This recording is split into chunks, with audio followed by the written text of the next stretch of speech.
Sacrifice.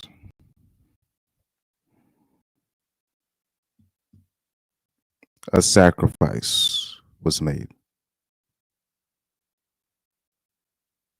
That is all. And we're just going to leave it at that.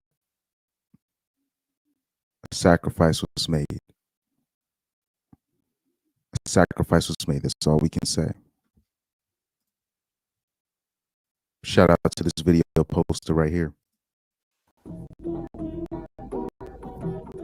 You believe that the Jews run the American government. That's not a secret, Charlie. Israel did 9/11, Charlie. Oh, they did. Why are we in the middle? I served. Why were we in the Middle East? You can reject involvement in the Middle East without also believing Israel did 9/11. So if Israel did 9/11, help me understand this. Who were the hijackers of the planes? They weren't. Remember when I showed you guys this video a couple of months ago about Charlie Kirk getting owned? And I used this as an example. I believe this video right there, I believe that video started his awakening. That's just my opinion. Because ever since I saw him get owned by that soldier or this veteran,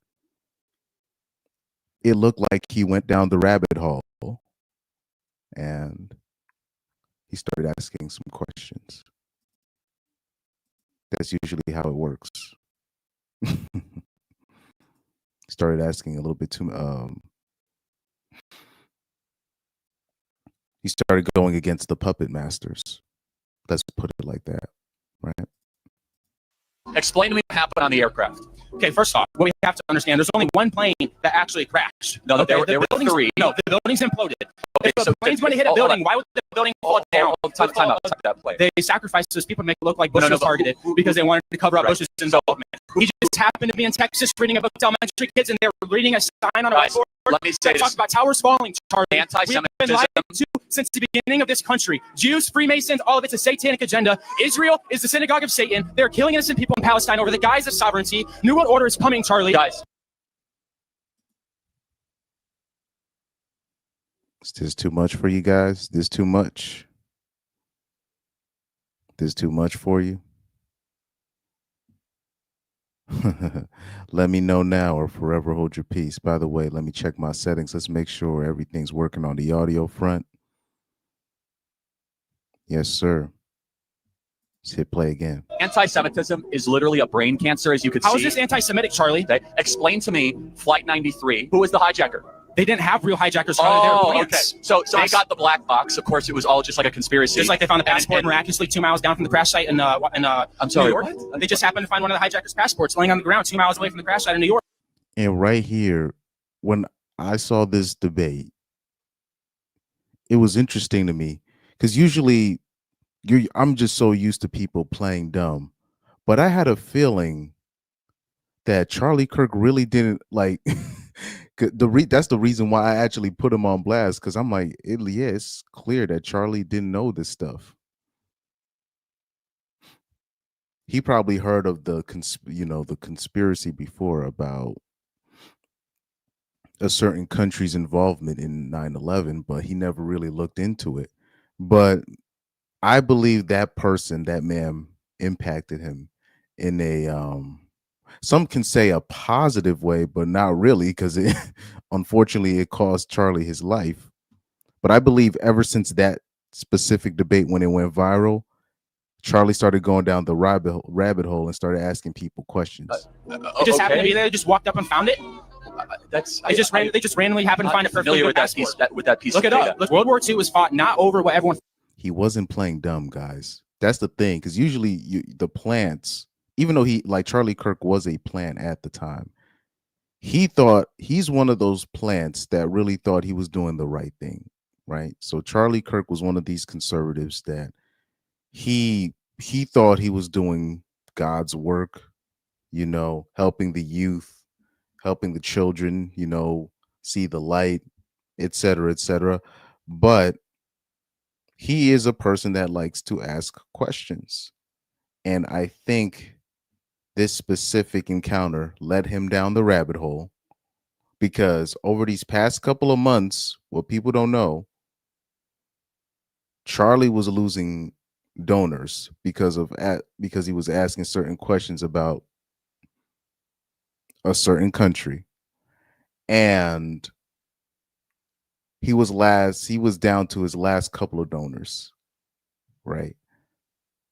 It reminds me, it really reminds me of when you look at the end of Martin Luther King Jr.'s life, right? Martin Luther King, obviously, he was a plant at the time, but he became more than that.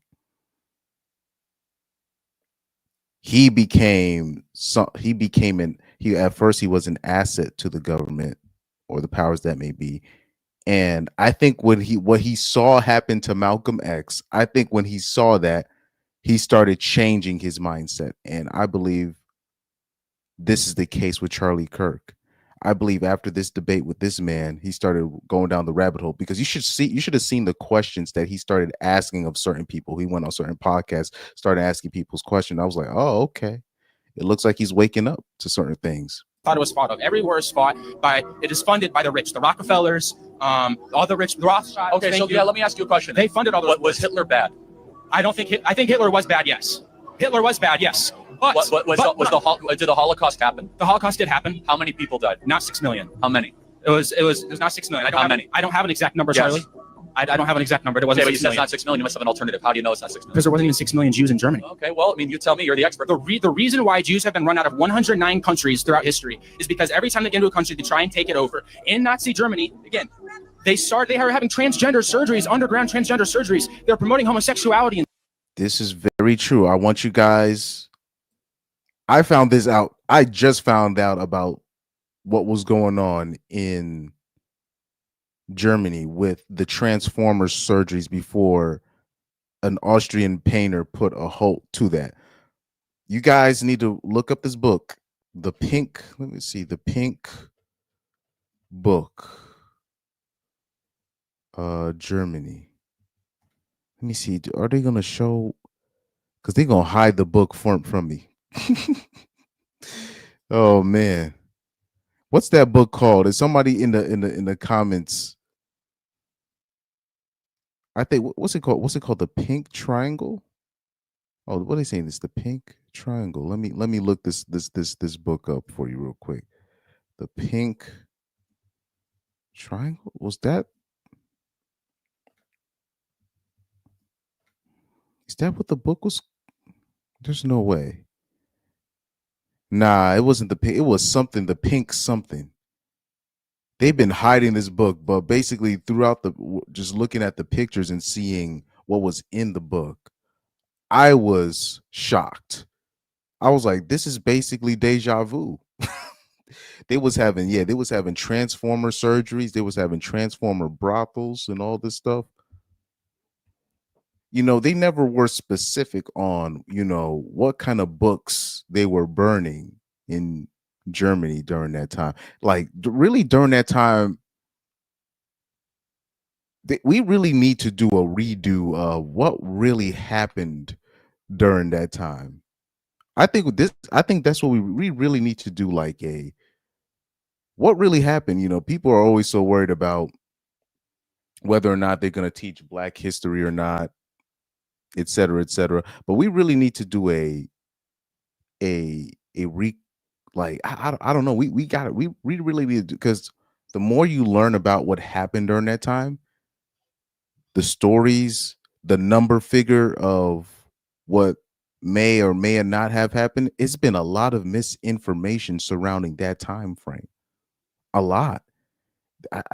People want to talk about slavery and all these other things. I think we need to really, or whether or not, it's interesting. You'll talk to certain Republicans, and then they're not afraid to talk about what ninjas need to really learn. But then you bring up this time, and all of a sudden,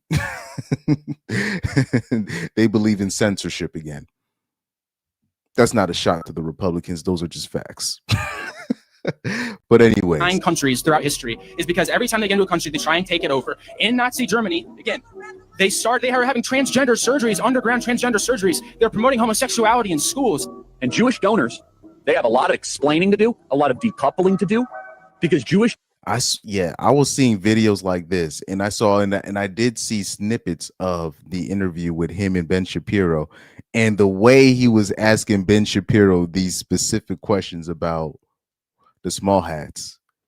I was like, oh, Charlie, because people like Charlie, these people like Charlie are placed right by the powers that may be. Now, if when guys that are placed that don't have really much dirt on them, if they start going off script, you already know what happens. You go bye-bye. Charlie Kirk was one of these people, in my opinion. He was placed by the powers that may be, but he genuinely thought he was doing the right thing. He was one of the more I would consider him, me personally, a moderate conservative. So he leaned right, really, from my vantage point, and regurgitated a lot of the more popular talking points, but he really believes in his mind he's doing the right thing. I know guys like that. But and he was the typical, Christian conservative that had a blind spot for the small hats and just was pro small hats until he did his own research. There's most Christians, most self-proclaimed Christians I know, they're the same exact way. They have a blind spot for the small hats. So and it makes no sense, because you would think if a Christian would actually read their Bible, they would definitely not be pro small hats, but they most of them are. You know what I mean? But I think Charlie Kirk, he was just one of those guys. He thought he was doing the right thing, thought he was saving the country until he started doing his research. That's happened to many famous political figures, or the ones that knew that the ones that knew that they were placed. They start going a little bit off script. Charlie Kirk started going off script, and he's too influential. There's certain people that are too influential to go off script. When they go off script, that's it. MLK, he goes off script. He goes bye-bye. Malcolm X. Now, with his case, there's certain people. This is what happens usually. The politicians that you see go missing, right? The politician that you see, they miraculously they die of self delusion, self deletion, 6 shots to the head. That's because that politician didn't really have any dirt on him. So the politicians that are not PDF files and they don't have any dirt on them, and they want to make a certain radical change, they end up getting taken out because they have no dirt on him. Malcolm X, similar. He had no dirt on him. All of the dirt that he did was before he joined the nation. And with his political influence, his international influence, he started to become more like MLK. He started to become more politically savvy and internationally respected. People overseas was giving him money. Whatever change he could make it by himself due to his celebrity status, due to his backing, due to the support that he got from overseas. So they had to take him out. they had to take him out. They made it look like the NOI did it, but we already know what happened. That was the government, the FBI at the time. They influenced that. So with Martin Luther King Jr., right? He started to become more like Malcolm. He started thinking financial reparations, not just for blacks, right? Just not for black people.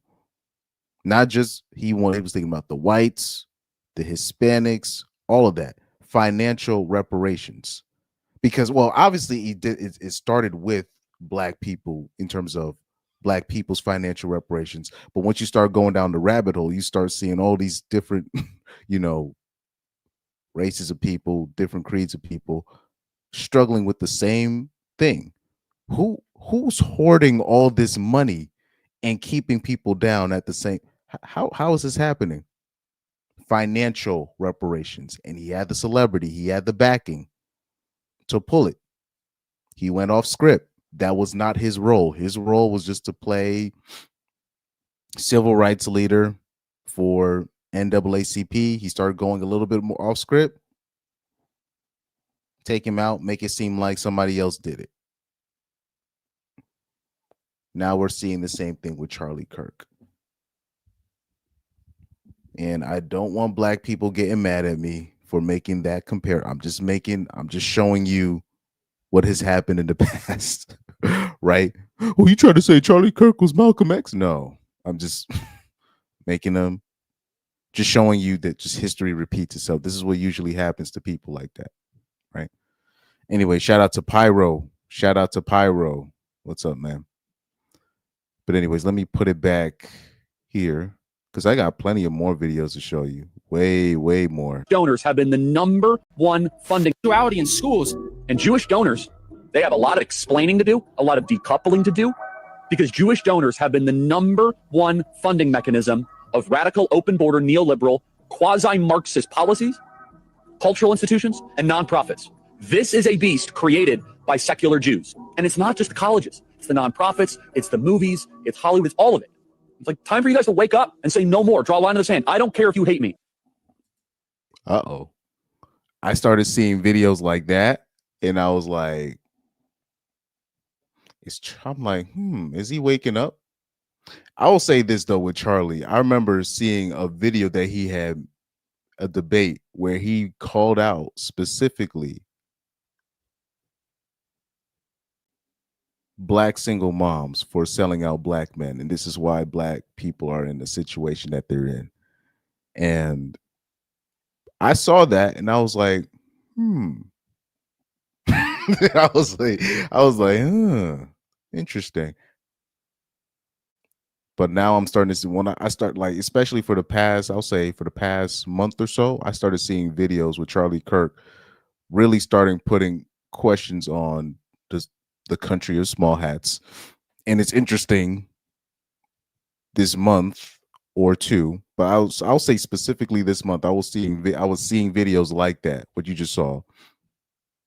And then I saw the interview with Ben Shapiro and just seeing snippets of it when he starts holding Israel. Syria. I meant to say Syria. When he started holding a certain country to, he put the country on the hot seat, and all of a sudden he gets taken out. And now this is how I know, like, when the assassination happened, right? And I see the discourse between the libtards and the conservatives. The conservatives like, this means war against the libtards, and people don't know who the shooter was. And I'm looking at all of this chaos and confusion, and I was like, this got the small hats written all over this one. Because nobody know who the shooter is. Nobody know if it was a transformer. People were trying to say it was a transformer. Then they're saying he dated a transformer. They're saying he's a conservative at one point. Then they're saying he was a liberal. They're saying his dad is a police officer. Now they're saying he's not. And now they're saying it is. Then his dad turned. I'm looking all this confusion and all this. I was like, oh. I was like, yo. Usually when I see media tricks like this, right? When I see stuff like this, or I see what Twitter has turned into in the past couple of days because of this assassination, or TikTok, I'm like, me, sometimes I can only stand back in awe of the brilliance of the small hats. It's, it's evil, but I'll say this, it's brilliant. People are so easily distracted. I'm talking about even people that I look up to making where basically they're centralizing the videos around the liberals that were celebrating the passing of Charlie Kirk. I don't care about that. First of all, I told y'all, stop debating these people. They mean no good. That's a distraction. That's a distraction. we need to folk because the libtard because this is gonna be the same thing. Remember when Kevin Samuels passed away, and we like people were trying to tell the black women that were celebrating the passing. We were like, bro, he actually went harder on us than really the women, and his main objective was to bring black families together, right? But they didn't want to listen until more videos started coming out after his passing, and there was a lot of black women that was like, oh, I didn't know. There's a lot of people, I'm talking about, there's a lot of liberals that I've been seeing on Twitter, on TikTok, where they're now seeing the videos of Charlie Kirk criticizing, or not criticizing, questioning the small hats. And then they were like, wait, hold on. I thought Charlie was pro small hat. And I'm like, yeah, he was only until recently. And now I'm saying I'm seeing the young I'm seeing the young libtard ladies. I'm seeing the young liberal females that were at first celebrating Charlie Kirk's passing, and I'm seeing them like on Twitter like this when they're realizing what they just done. I'm like, I'm like, you guys don't realize it. You don't realize he was actually low key. He was joining your side. He was starting to see the truth. But now everybody's starting to focus, the actions of the liberals, celebrating, or they show that, black people celebrating, Tariq Nasheed and those people. But I keep trying to tell you, liberals or the people on that side, they're not really to be, these are not people to really be bargaining with. So when you're dealing with people like that, it's just, but it's interesting. That's all a distraction. Liberal versus Democrat. I mean, sorry, what's it? Liberal versus conservatives? Yeah. Oh, yeah. I seen that. Pyro says they gotten fired for people losing their jobs over laughing over his passing. I've seen that too. Even in Connecticut, there was somebody in Connecticut, a town in Connecticut. Somebody got fired for laughing at Charlie's passing. But even like I said, I'm telling you, you heard it here first because I've been seeing this where there have been people. I'm talking about there's been liberals in these comment sections or just in passing where they're now starting to see the videos of Charlie Kirk criticizing the small hats. And now they're like, wait, I thought he was it's too eerily similar to the Kevin Samuels situation. It's hilarious. History always repeats itself because people don't be paying attention. Homie, watch this. In the next couple of days, you're gonna see this. Pyro, watch this. You're gonna see this. You're gonna see the liberals or even black people.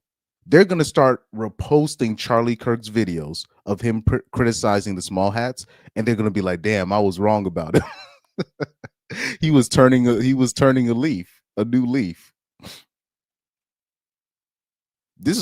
I'm telling you, it's going to be similar to the Kevin Samuels situation. Now you see like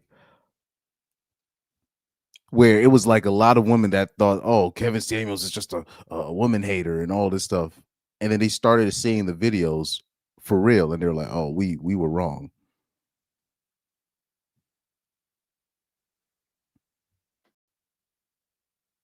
So yeah, a lot. Oh, so Pyro said the red hats are going to win again. I bet you. And I'll say this too: the liberals, they can't even be shocked. Like if the next election cycle, like you can't be on video laughing about the Charlie Kirk situation and then just be shocked that most of the young men are going to be voting conservative. I but like I said, that's why I don't even converse really with that demographic.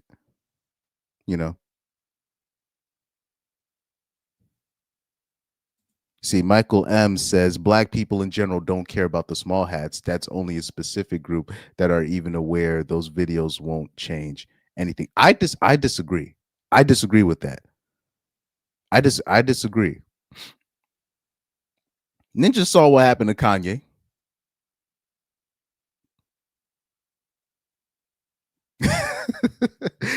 Like Kanye was able to say everything about everything else. Same with Charlie Kirk. Say you can say everything about everyone else. What ninjas need to do, blah blah blah. What white people need to do. You mention a certain nation, all of a sudden, all of a sudden, you're canceled. All of a sudden, we don't want your money. Take your billions of dollars. Get out of our bank. All of a sudden, Charlie Kirk assassinated. They're trying to. You see what the watch this. I'm telling you. Okay, so Michael M. Watch this here. I'm telling you, they're going to see those videos. I'm not saying that they're going to be happy. I'm not saying that they're going to mourn Charlie Kirk's death. I'm not saying black people are in general going to mourn his death, but they're going to understand why he was assassinated. They're not going to OD make jokes about it. They're going to be like, "Oh, now I know why he got." It's going to make sense, and they're going to chill for a little bit. Trust me.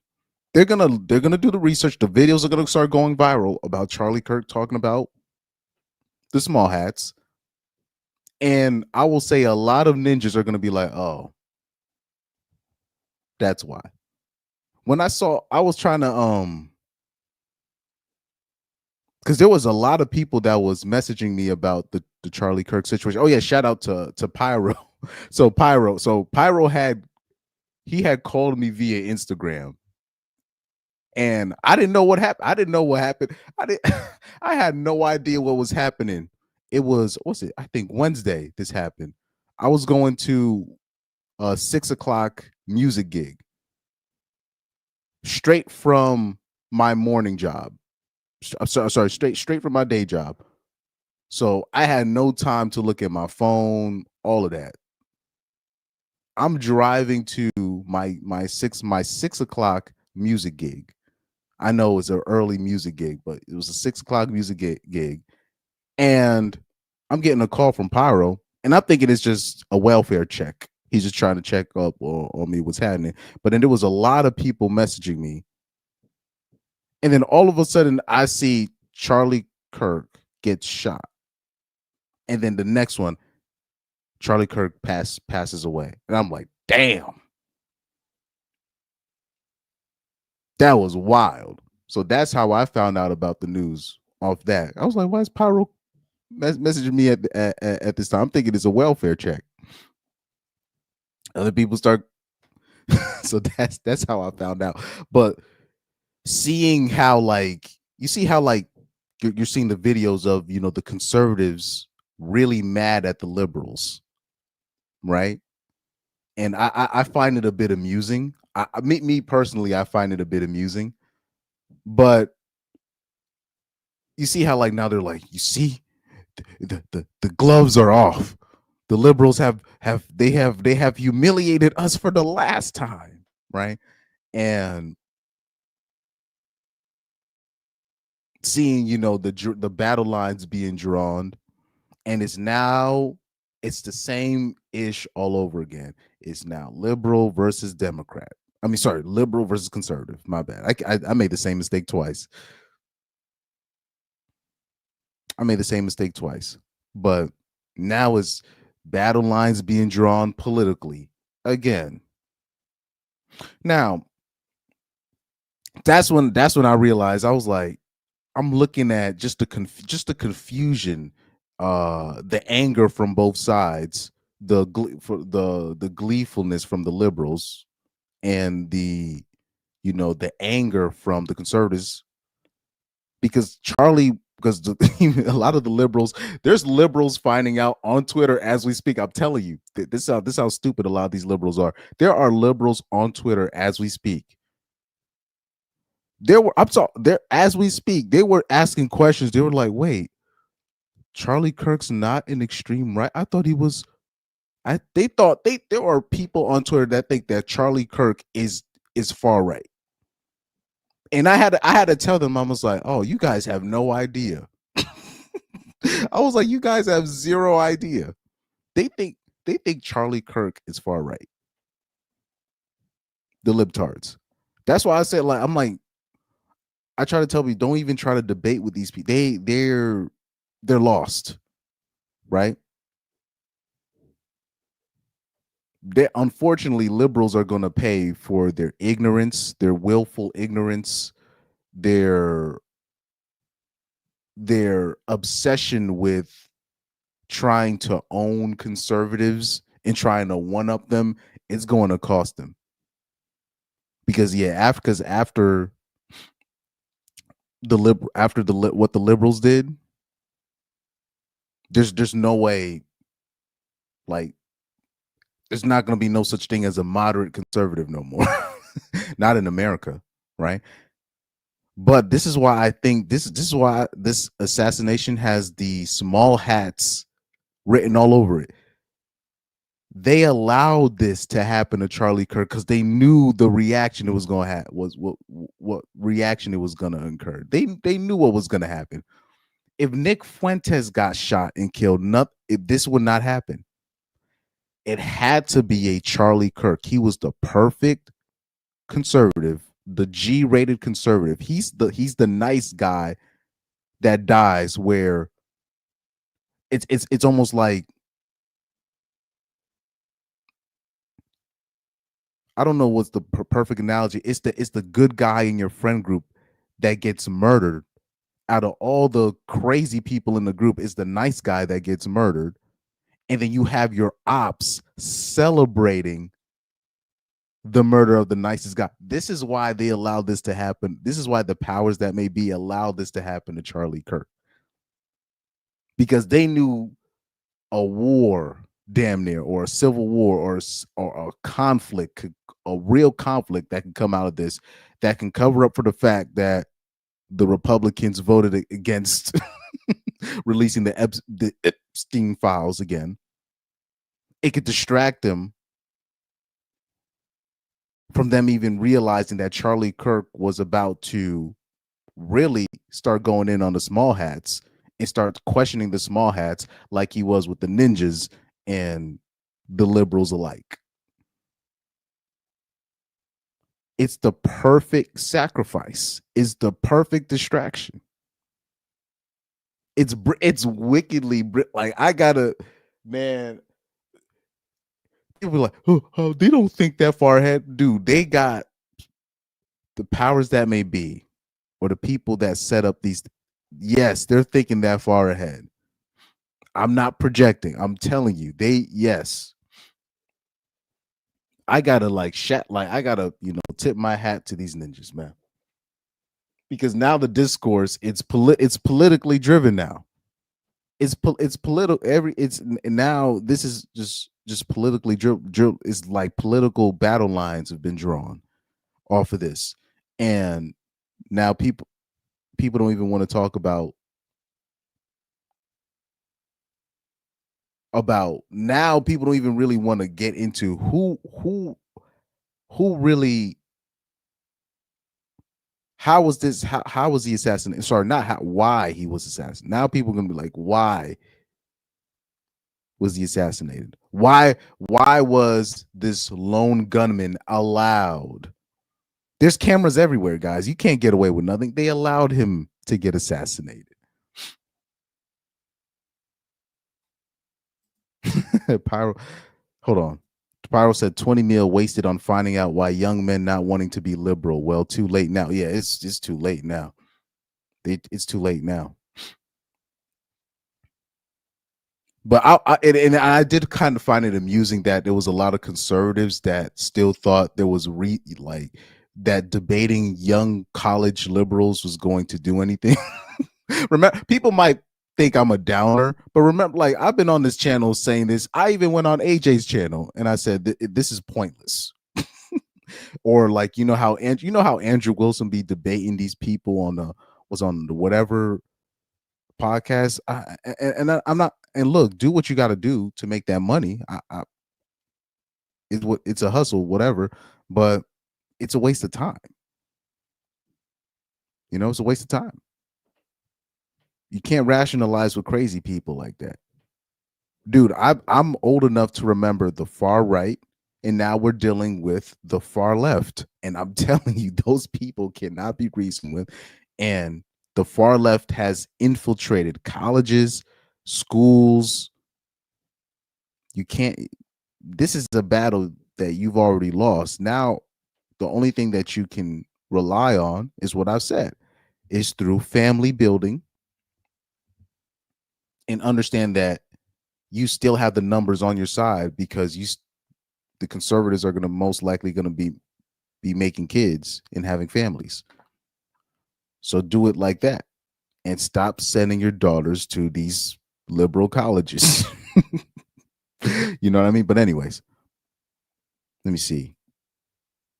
Shout out to Carlos X. He said, LMAO, I see that all the time. They don't know ish. Kirk is nice. Right. They don't like the liberals don't, they're gonna find out now. Like I said in the beginning of the show, Charlie Kirk was a moderate conservative. So really he leaned right. I'm more of a conservative than Charlie, really. Because I lean right.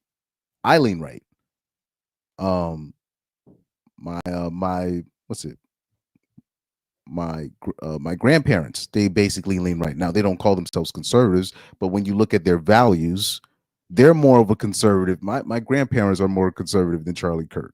So this is, they don't understand, like Charlie, he's a person, he was just a moderate conservative that wanted to speak to the youth, and he thought he was genuinely doing the right thing. That's what Charlie Kirk was. That's what he was. But a lot of the liberals, they're so far gone. They think they think Bill Maher is far right, right? It's crazy. Watch this. Oh, hold on. Watch this. This is the video I was talking about. This is the video I was talking about right here. This is the video I was talking about. Watch this. So yeah, I was seeing clips from this interview with Charlie Kirk and Ben Shapiro, and Charlie Kirk was asking all the right questions. All the right questions, you know what I mean? So this is a bit interesting. Let me see if I can speed it up. Let me see if I can speed it up a little bit.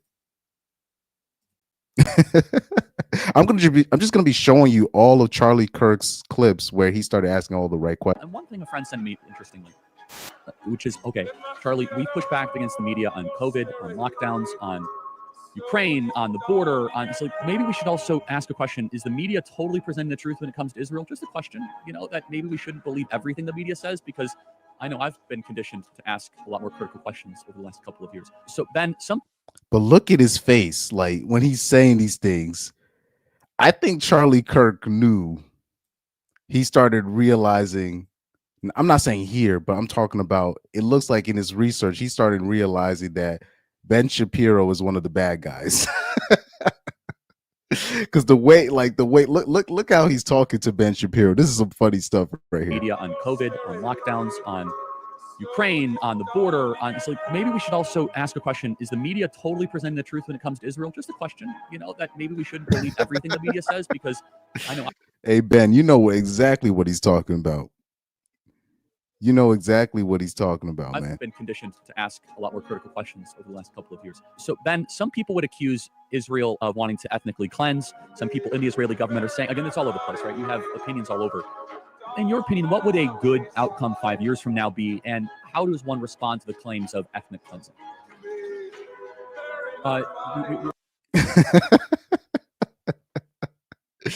This is some interesting stuff, man. Oh, hold on. I missed a lot of these chats. I'm sorry. So Pyro said he thought that Charlie Kirk was some Democrat who was Christian but voted for Republicans. That's what I saw.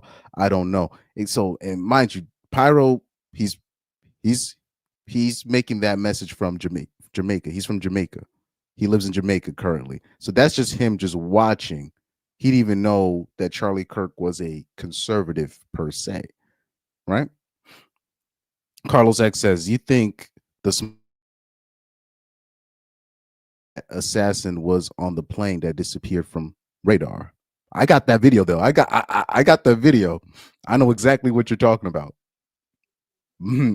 Like I said, nobody really knows who the real shooter is, who's the real, and the distraction that they used is it's always the same thing. They'll have like two things happening at once.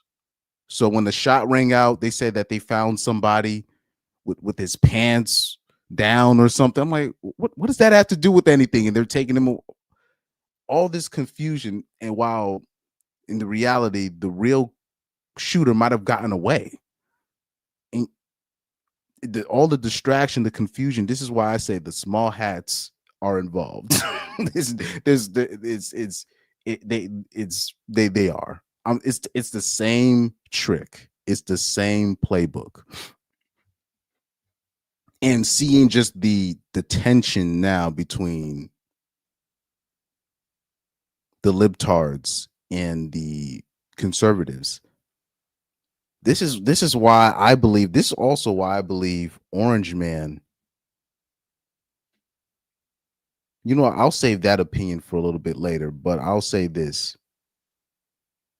I don't think Orange Man's hands are clean on this, but I'll explain that a little bit later. Carlos X says, "I don't trust Shapiro at all. The dual citizen." Yeah, he's entertaining.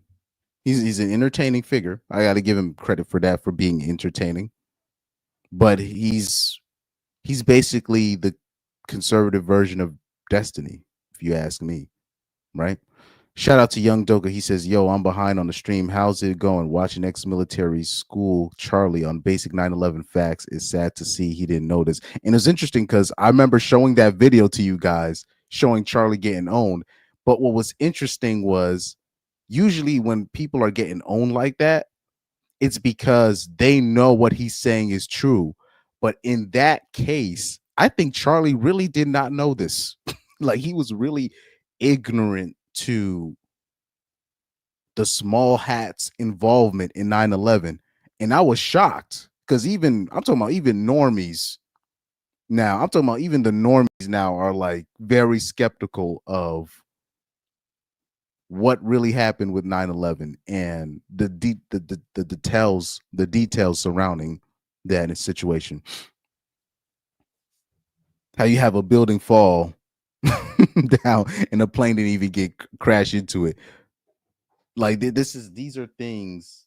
It's like, oh, I thought my piano was still on, my bad. But these are the things that even the normies know. But like I said, Charlie Kirk, he's one of those guys. He thought this is a typical Christian conservative that was obviously placed by the powers that may be to do their bidding.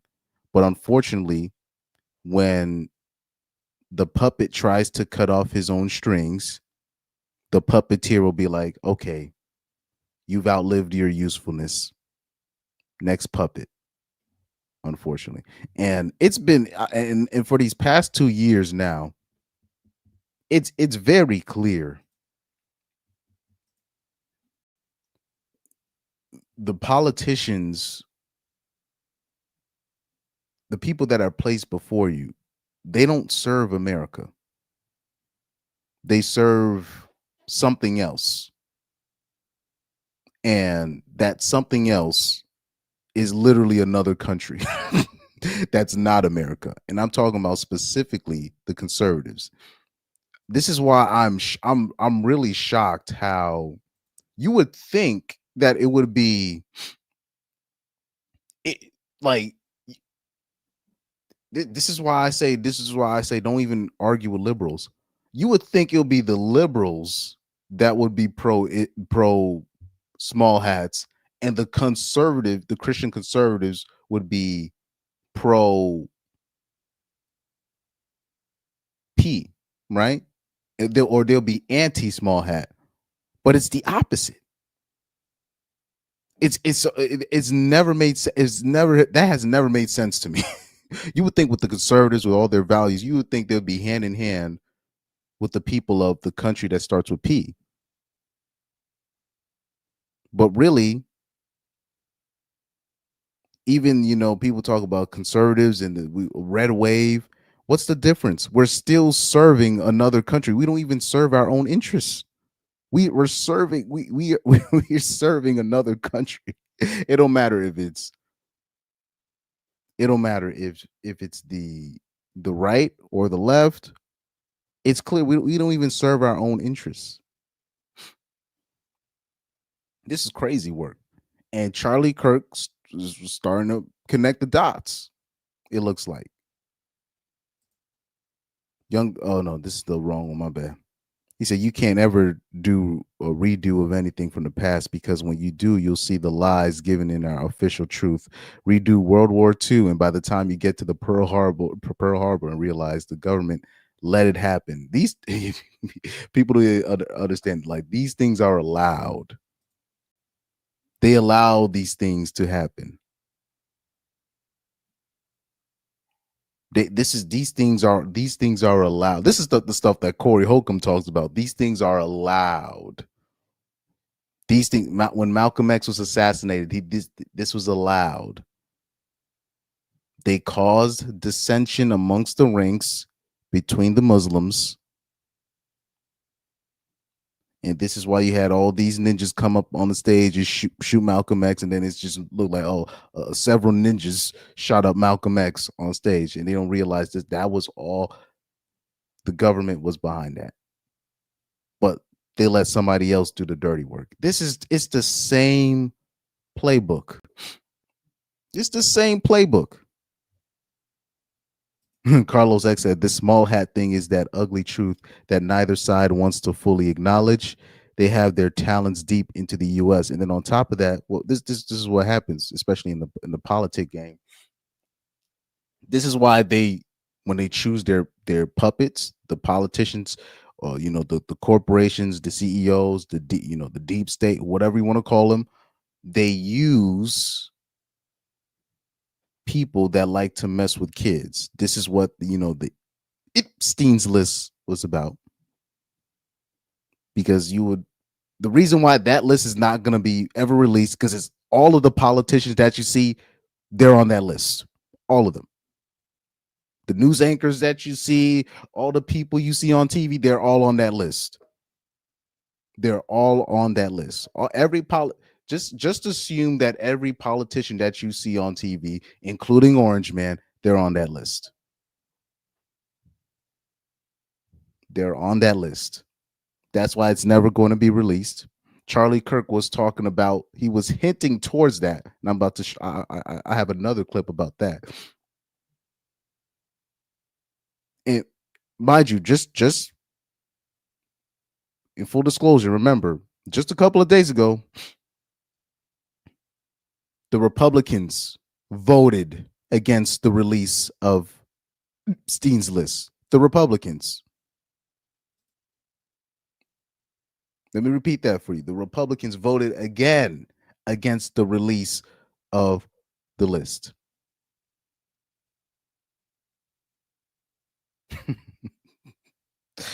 Wow. Shout out to Ainsley, man. Shout out to Ainsley in the building. But that's how I know the small hats are behind this. The distraction, the confusion, the tension, the political tensions. If they shoot, like I said, if they assassinate Nick Fuentes, they ain't gonna do nothing. Because there's conservatives that think Nick Fuentes is extreme. If they assassinate Top G, that's not gonna do nothing. They specifically target people like Charlie Kirk. He's the good guy. And they know they get somebody like that. Now you can incentivize a war or a political battle lines could really be drawn, because now the moderate conservatives that were moderate or that were reasonable, now they're just going to go full conservative.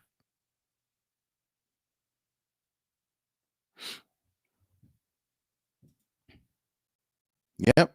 Carlos X said, "It is the gangster ish we've been shown in the movie since the 30s, not from small hats. Buy them off, honeypot them, blackmail them, ruin their rep, off them if they don't comply." People and then people always like that's all people always ask, man, why Malcolm X get killed first before Martin? Because Malcolm had no dirt on him. He had no dirt on him. They like the government tried, like the FBI tried like really hard to find, they couldn't find nothing on him. MLK was a plant, right? And then once he started going off script, they knocked him off too. So Charlie Kirk was one of the good guys who had a lot of influence politically. So this is why, shout out. I'll say this: my hats off to Charlie Kirk. That means he was one of the few people that was involved in the political game or in the media game that wasn't fucking kids. Because if he was messing with kids, they would have used that against him, and he would never even broach the subject of addressing the small hats.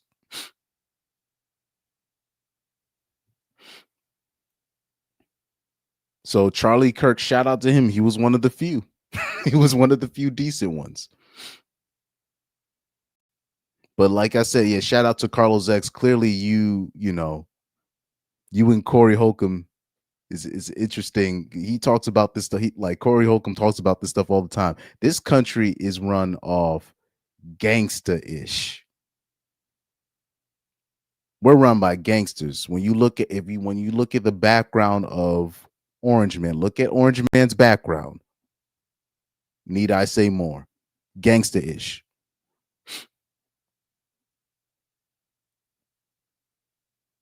It's a lot of mob ties, a lot of political. There's a reason why gambling on sports is legal now. Anyways. But anyways, let's watch this. Let's watch this a little bit.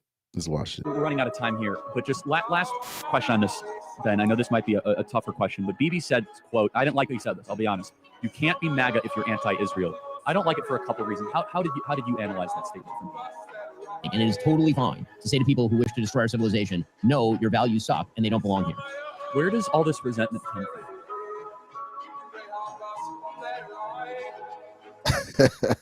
He said the question is in regards to Ben's book, which says that scavengers are coming to destroy the West because they are jealous of the lion's success. I think Charlie Kirk, I'll say this. In his research, I can tell he was, like I said, he was one of the decent dudes that started doing his research. And he's starting to realize, look, I think we need to start questioning a certain demographic that I haven't been going hard at. Like I said, you could talk your ish about white people. You can say your stuff about Hispanics, Black, Asian, but for some reason, when it comes to this people, you can't say anything. And we know why, because technically our country is ran by those people, Republican or Democrat. And it's sad. Like, it still boggles my mind how the liberals are anti small hats, but the conservatives are deeply entrenched. Like, they're deeply in bed with the small hats. It makes no sense. But that's what it is. I'm not falling for the bait, though. I'm not falling for the bait in terms of the liberals have lost their mind. I'm a pure conservative now. Look, I told you them liberals are crazy. I told you stop debating with them. They're trolling you. They don't give a F about you. Like they trolling you. I'm gonna start a podcast and I'm gonna have women on there and I'm gonna tell them what it really is. Dude, they trolling you.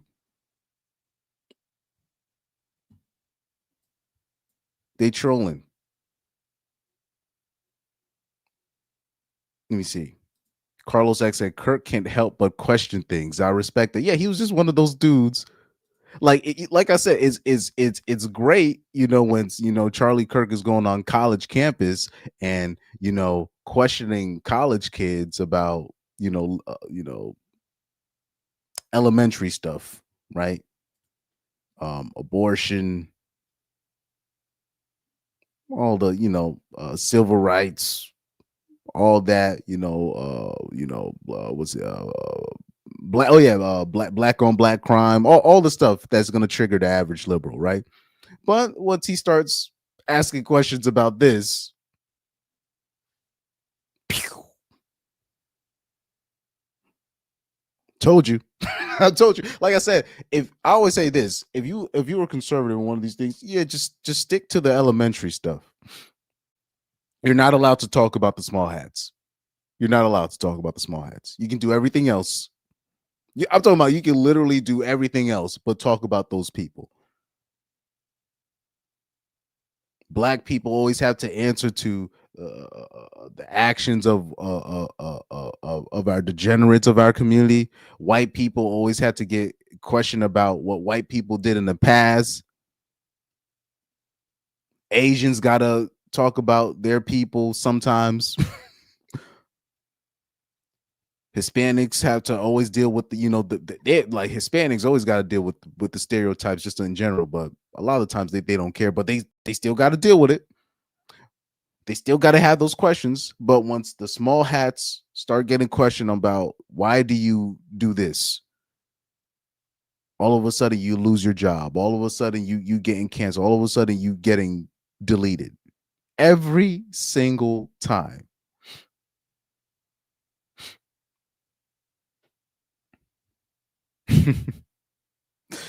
Carlos X also says, why does a government that's located 7,000, 7K away have so much sway in the US?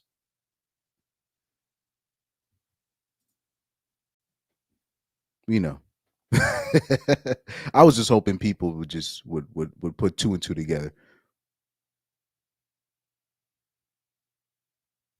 But that's probably the question. That's the question that Charlie Kirk probably posed. He was like, why does a government that lives so far away from us, yet I keep seeing this pattern, but nobody wants to bring it up? No, Charlie, just stick to talking about the blacks and the liberals, the college liberals. Like I said, ninjas and liberals are what you call low hanging fruit, right? People talk about the immigrant thing. And look, people get mad at me when I say this, and people might say I'm biased, but I'm like, these are distractions. They could solve the immigrant crisis literally in a day. But the immigrant crisis in and of itself is a distraction. They could easily solve it. Easily. Even like I always bring up the Italy example. The way Italy is when you look at Italy on the map, the way where it's located, when you know how the trade system works, how the ships come in and out of Italy, the ports, right? They could stop it. They could stop it. They could stop it. They just don't want to. They let the problem continue to fester. They still let some in, prosecute some, let some in. They let this happen. They could stop this easily. They could stop this. They allow this stuff to happen. And first of all, you have other countries that show like that there's countries out there, they don't even allow no outsiders. They don't play that ish. They could, like I said, they could stop this. They allow these things to happen. It's not a matter of the guns that people got nowadays, there's no way that they allow the government and the soldiers and these people to have. They could easily stop this. They allow these things to happen. Conservatives never point the finger at who they really need to point the finger at. Instead of just OD going at the immigrants, why don't you start going at certain companies that are hiring the immigrants, paying them under the table? Why don't you go after the higher structure people, the people that are cheating the system and not going for American workers, but going for the cheaper labor? But they won't do that because it's that because then you start seeing who owns these companies and who are the people that are actually paying these people under the table. But anyways, it's very exactly. Carlos X said, he said 100 on the immigration crisis. It's very useful to the right. Keep them fired up and concerned about it. Don't think about the small hats or why the percentage of your check keeps decreasing. It's people might think I'm biased only because of my background, but I'm just looking at it from a vantage point, because I don't even want to mention to certain countries what they do to outsiders. They like this could be stopped easily. They allow this stuff to happen. It's the same way, like when it comes to the quote unquote the war on drugs, right? They could have stopped it. But what do they what or how about this? Let's take a funny example. These massage parlors, right? That be under surveillance. They could just shut down the massage parlor. They know what they're doing over there.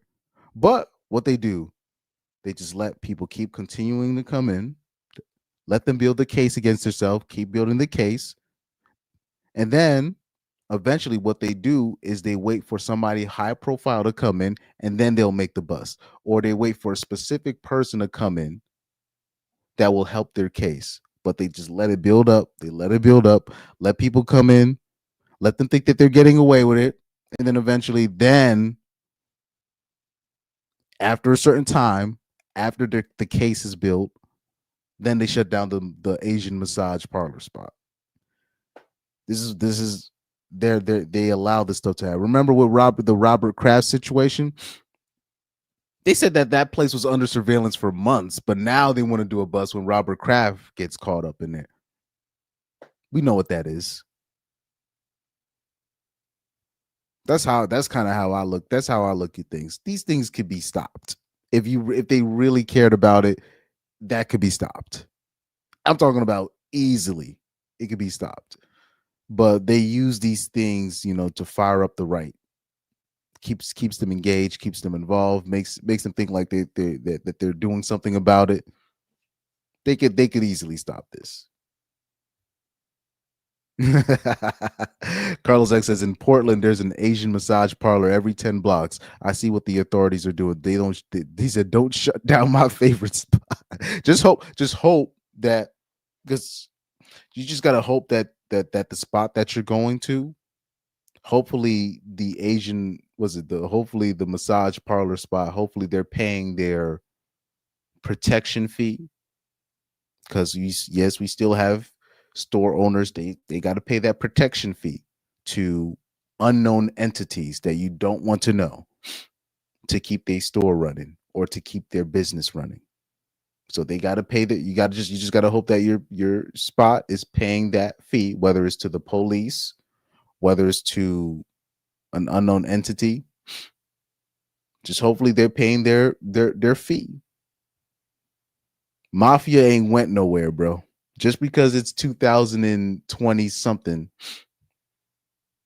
the mafia's still here.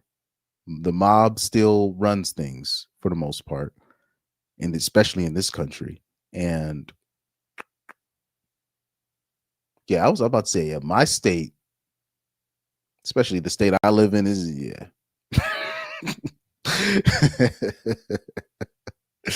gotta just hope they pay that protection fee. If they don't, then you're screwed.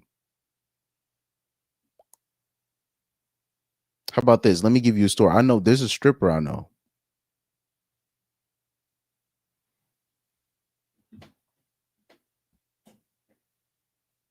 If I told you what her client list, and you know what she means by client list, right? I'm talking about people in the FBI, people that are cops.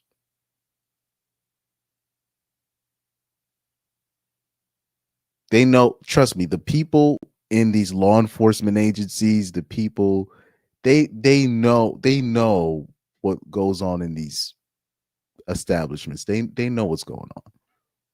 They know. Everybody just be out here, they just be playing in our face. But anyways, let me bring up another video. Because this is some interesting stuff. Oh, and by the way, that was Charlie Kirk's final interview, was with Ben Shapiro. So now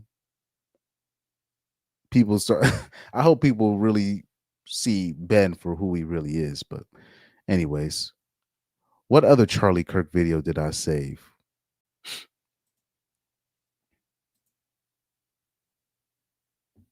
But I'll say, but before I even go on to these next videos, like here's the thing. I don't know why conservatives are shocked on the liberals' reaction to Charlie Kirk's death. I'm like, didn't you see the reaction to when? Remember when Kevin Samuels died? And you saw a woman celebrating. Like, these are technically the same group of people with the same, the same rule of thought. I don't like, these are the same people. But anyways, let me see what. Oh yeah, I saw. I remember he came on the PBD podcast. Yes, sir. Shout out to Blue Eyes on Twitter. I don't know who Blue Eyes is,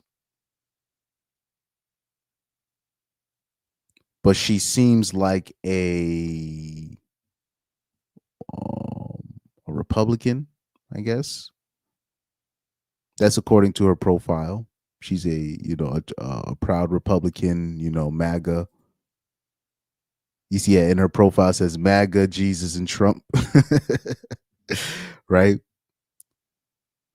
But she reposted some of the videos.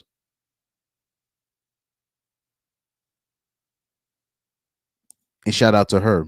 She goes, on September 9th, 2025, Charlie Kirk conducted his final interview featuring Ben Shapiro as a guest. 10 minutes into the discussion, Kirk openly and objectively asks a question concerning his position on the small hat country.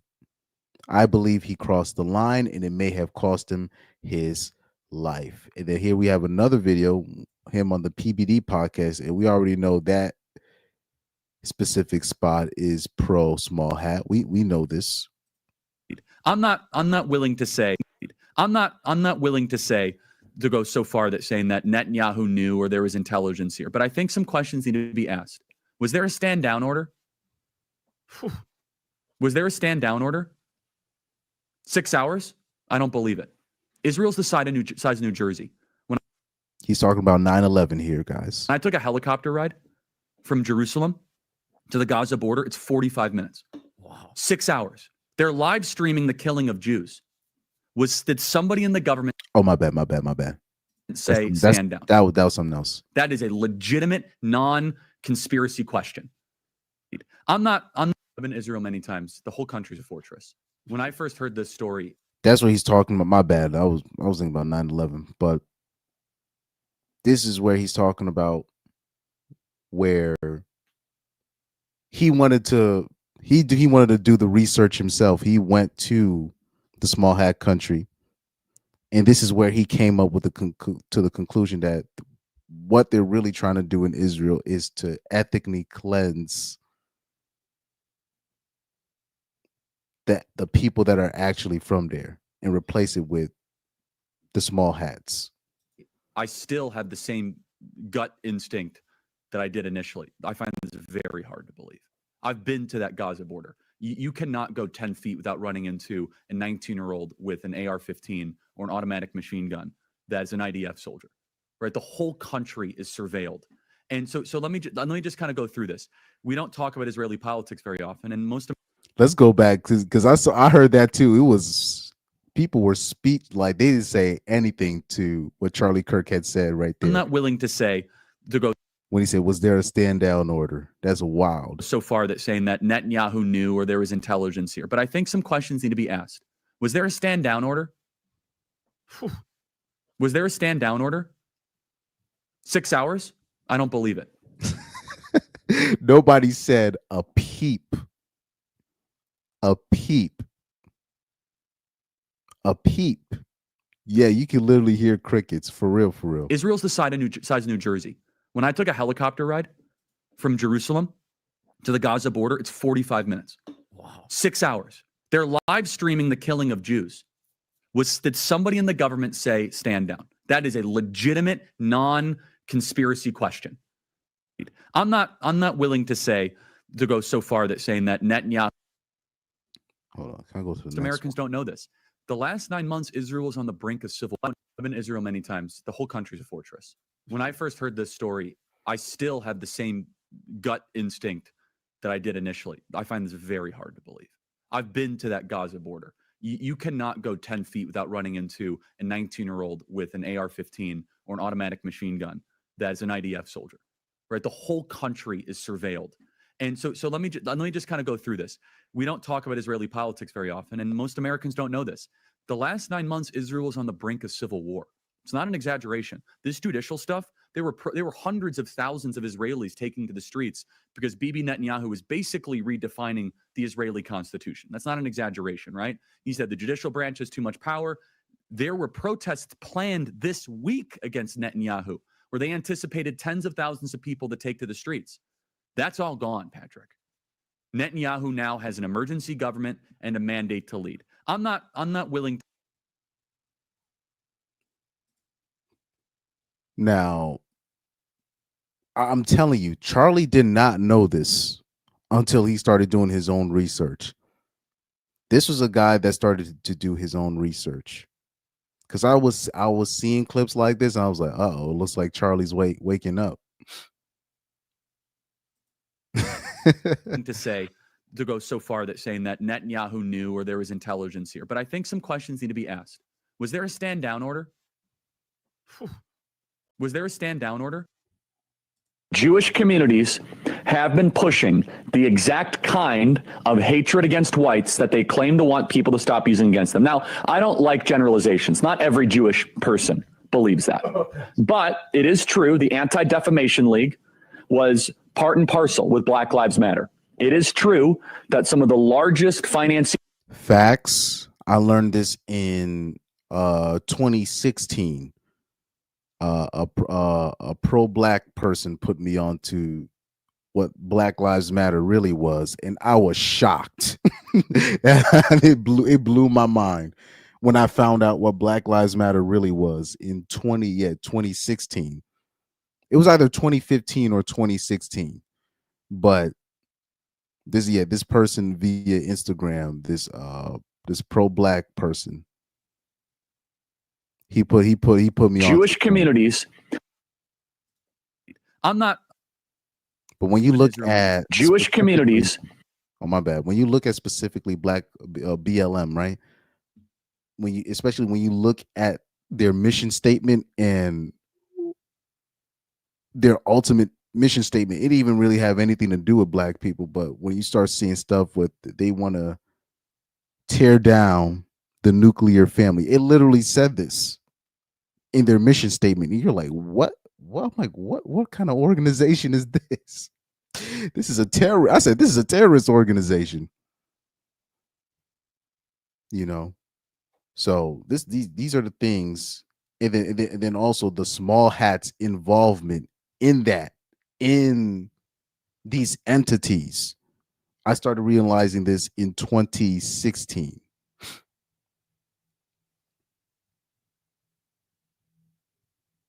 You know, so these are the things, you know, you like stuff like that. You got to do your own research on that. Jewish communities have been pushing the exact kind of hatred against whites that they claim to want people to stop using against them. Now, I don't like generalizations. Not every Jewish person believes that.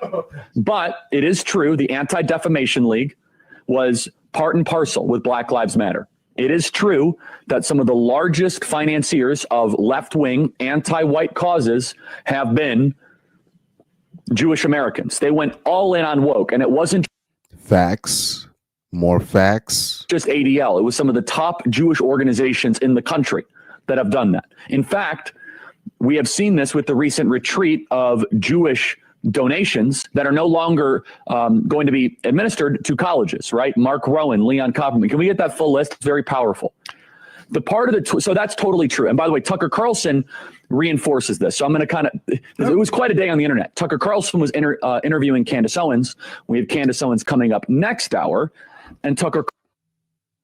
And these names that he mentioned, small hats don't like those people. Carlson mentions that Jewish Americans have primarily been financing cultural Marxist ideas. We said this, by the way, last week.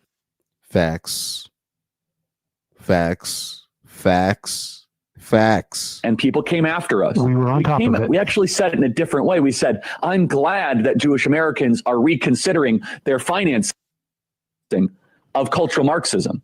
And people misunderstood it intentionally and slandered us as being anti-Semites. But listen to this. Tucker Carlson is completely correct by saying this, that the philosophical foundation of anti-whiteness has been largely financed by Jewish donors in the country. Where's that Dr. Umar clip? Where's that clip?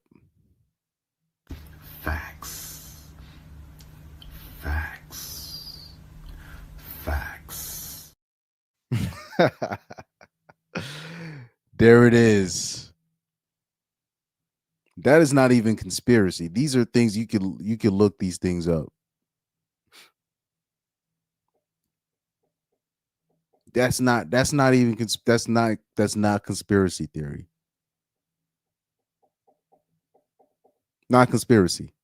This is really public information. It just, people just don't want to. They don't want to know. from what I've seen, it's just people just they just don't want to know. Anyway, let's hit another video. Let's get another hit video.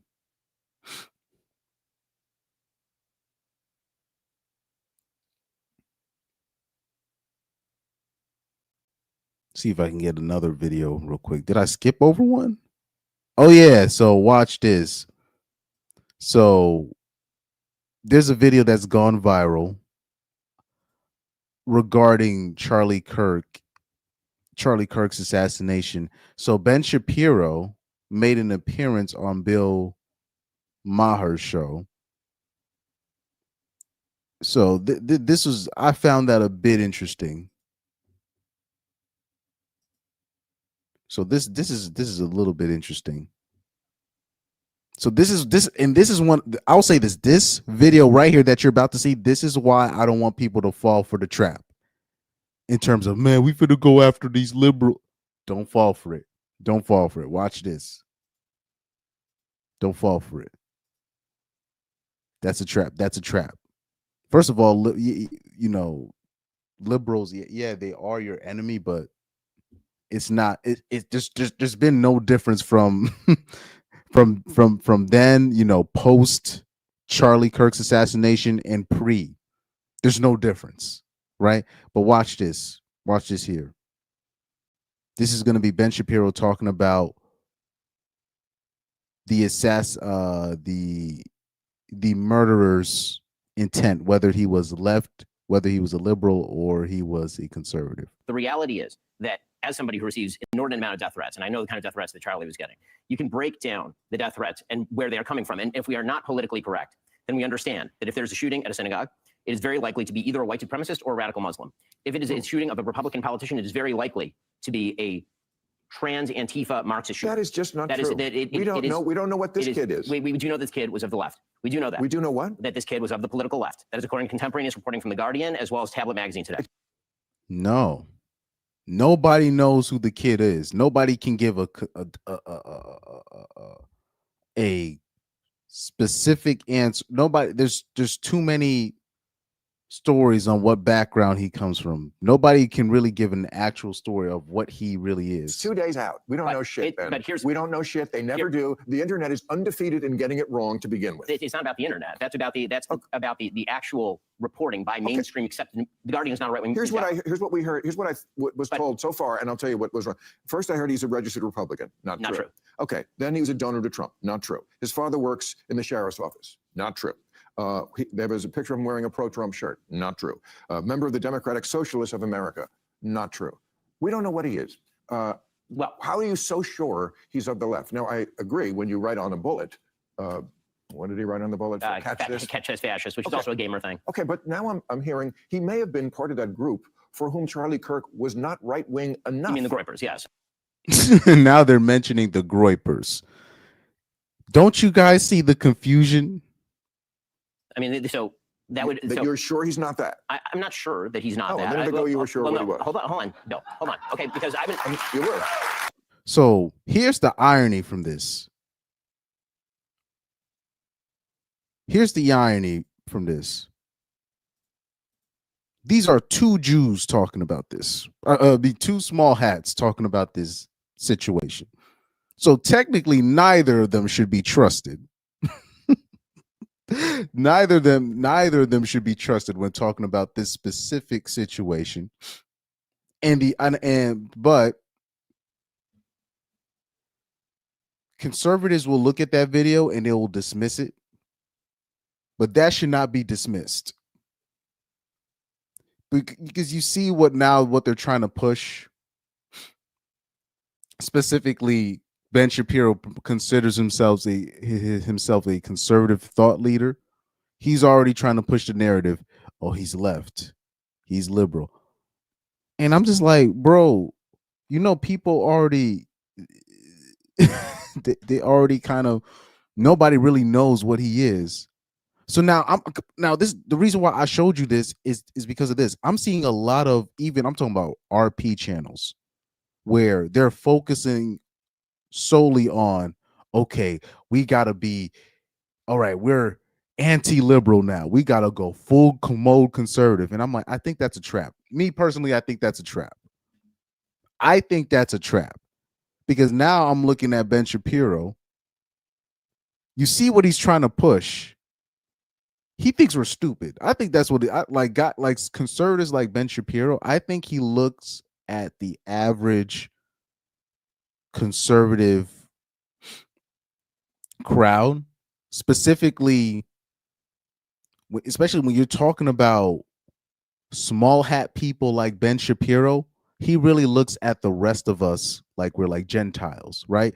Gentiles was a term used in the Bible to describe anybody that was not Jewish. I mean, yeah, right?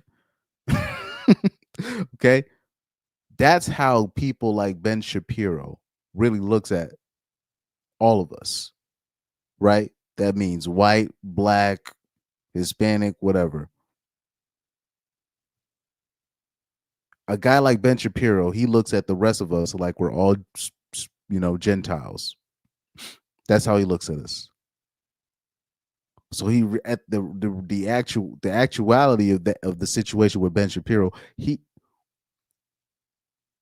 kind of looks at all of us in the same light. We're the outsiders. Exactly. Shout out to Pyro. He said it right here. We're the outsiders. Shout out to Garrett Grant for checking in. Shout out. But this is why I'm very skeptical. Where now they're trying to push this conflict between the conservatives and the liberals. The liberals they've done it too far. I'm like, you don't think the liberals have already gone too far? Them laughing at Charlie Kirk's death. Now they've done too. The liberals they've been gone. They've been so far gone. And then on top of that, you're making this stance after Charlie Kirk gets assassinated, and you guys don't even know why he was assassinated. Don't fall for that trap. Don't fall. I don't want people to fall for the trap. Like I've even seen like, people, that were moderate conservatives. They're saying, no, I'm full conservative now. Right. And I get that. Trust me, I get it. I get it. But it's specifically because they saw what happened to Charlie Kirk. And then on top of that, they're looking at the liberals laughing at Charlie Kirk's death or making fun of it. But like I said, the liberals, they're going to realize they made a mistake with Charlie Kirk. The same way a lot of black women realized they made a mistake by judging Kevin Samuels too soon. Now, obviously, they didn't admit that they were wrong about Kevin Samuels, but the jokes came to a halt a little bit once they realized, oh, he wasn't as bad as we thought. There's going to be more videos coming out of Charlie Kirk talking about the small hats, and a lot of those liberals that were making fun of Charlie Kirk's death, a lot of the black people that were making, irony jokes about him talking about gang violence, they're going to realize they spoke too soon once they see those videos about him talking about the small hats. Trust me, that's what's going to happen. That's what's going to happen. Garrett Grant says, cracks, Chris. Everything about the situation is starting to glow more and more to me. Yeah. Young Doka says, Juiceception on Bill Maher. Facts. Because at the end of the day, yeah, he just owned Ben Shapiro right there. And conservatives, you gotta give it up to Bill Maher. He did own Ben Shapiro right there. But at the end of the day, these are two small hats talking about that specific situation. Technically, we're not really supposed to trust what they say when it comes to that, because I think they know. I would say specifically Ben Shapiro, he knows why Charlie Kirk is really gone. He knows. That's my opinion on that. They know.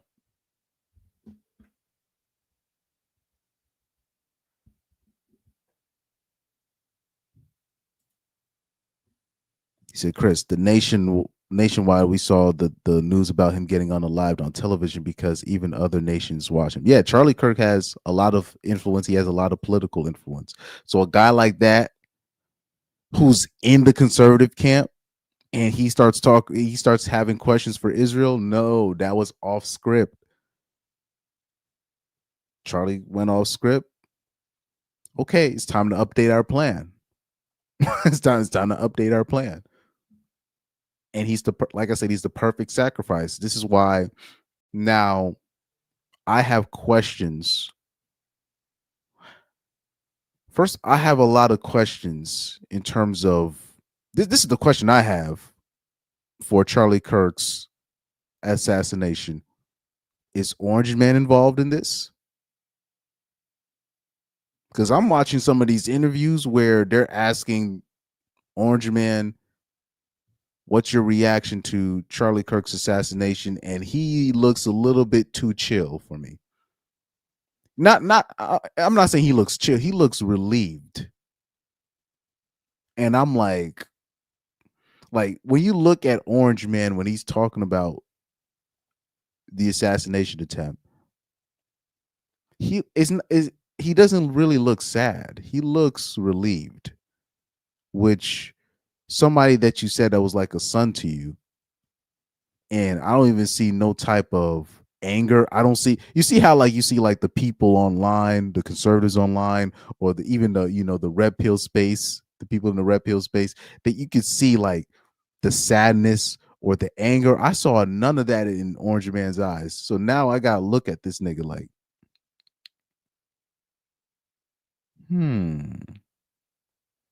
okay.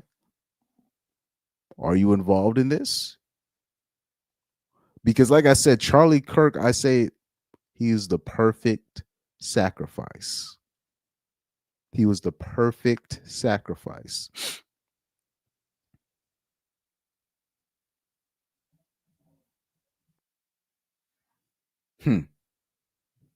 Pyro said, Average Man Unplugged said he saw the news way back way back in Thailand. Damn.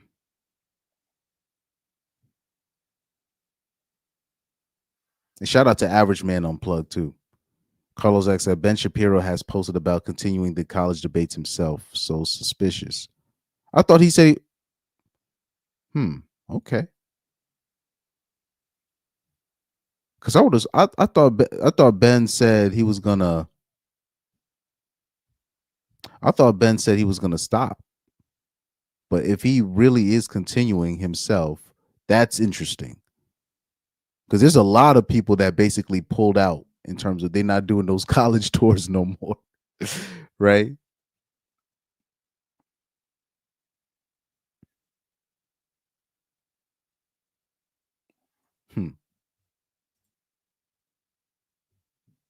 So Carlos X said Orange Man kind of duped us. I hate to admit it, going back on a lot of promises almost systematically.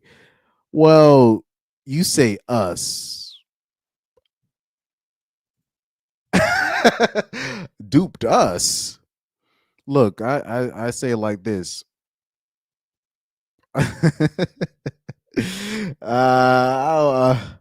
don't want to say us. I'll say this. I was one of the few people in this space that I'm like, look, okay, I'm happy Kamala Harris is not going to win, but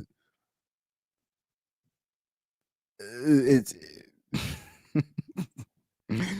like it's more. I think people were more relieved that Kamala was not in, more than because at the end of the day, he's a politician.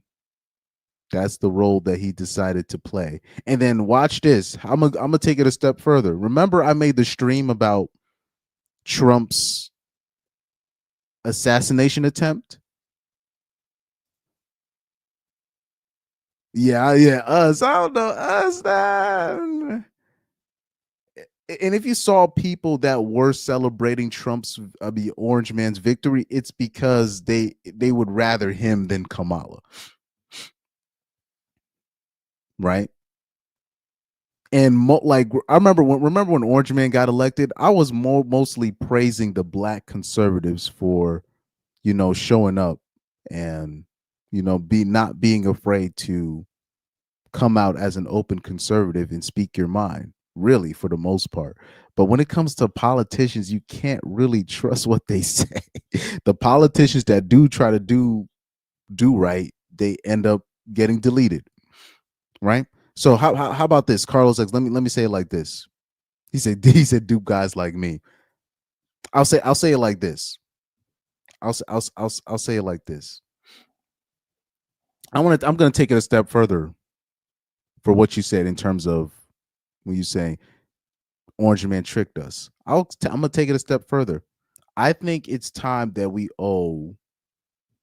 There's a lot of liberals at that time that believe Orange Man staged his assassination attempt. I think it's fair to say, I'm going to take my glasses off when I say this. I think it's time that we revisit that assassination attempt.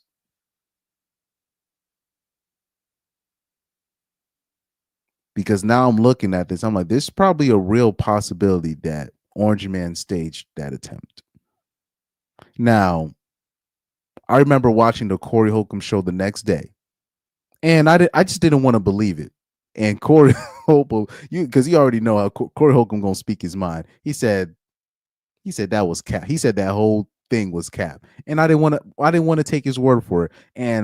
But it was one of those things because when I used to listen to Corey Holcomb, when I first listened to Corey Holcomb, I did not want to believe the stuff he was saying. When he would say what he thought about the world, what he thought about this and that, I just did not want to believe him. I didn't want to believe him. And when it came to this, he believed that was staged. There was a lot of liberals that thought it was staged. I think it's fair for me to revisit that. So I'll bite the bullet on that. I'll bite the bullet on that.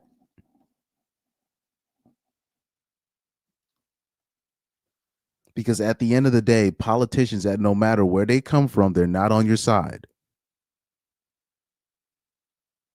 But at least Carlos X, shout out to you for you admitting this, because I believe this space was very our space took the hit for Orange Man's reelection, even though most white women voted for Orange Man. They just don't want to say it. They just don't want to claim responsibility. It's people in this space that took the blame, because there was a lot of people in this space that was pro Orange Man. And really it's because of the space is why even most men in real life were able to come out and be like, I'm pro Orange Man. But at the end of the day, his opponent was an idiot, a complete imbecile. So much so, like, I remember even saying on this channel where I would talk about how Corey Holcomb would, like, I thought Kamala was going to win because I thought they were just going to steal the election again. The left. I thought they were just going to steal the election like they did with Sleepy Joe. Because I looked at it, I was like, how in the hell is Kamala even in the race? But Corey Holcomb was saying that Kamala was a plant. Like Kamala was a plant to make sure Orange Man gets reelected, because if Sleepy Joe, say if everything we said was wrong in terms of Sleepy Joe didn't steal the election, I think any other candidate could have beaten out Orange Man. It's just that Kamala was such a bad choice. I really started having questions. I'm like, is Kamala a plant or something? Like, I mean, well, we already know she's a plant, but I'm like, is she like a plant where she was placed and like she was placed there to make sure that Orange Man gets reelected? Could be. In terms of this is what the Democrats pushed, or because there's certain people that get pushed. Basically, anybody, if there was anybody else running, if there was anybody else running for the Democrat side, they would have beaten Orange Man. Believe it or not. Believe it or not. I think so. Because when you still look at the numbers that Kamala had, she still had a fair amount of votes for an idiot, for somebody that had, I'm talking about, there was liberals that came out and they had to recant their statements, but they had no trust in Kamala. They had no trust in Hillary. They had no trust in Kamala. They don't really have trust in with these female politicians. No disrespect. They don't. So now I'm looking at this. I'm like,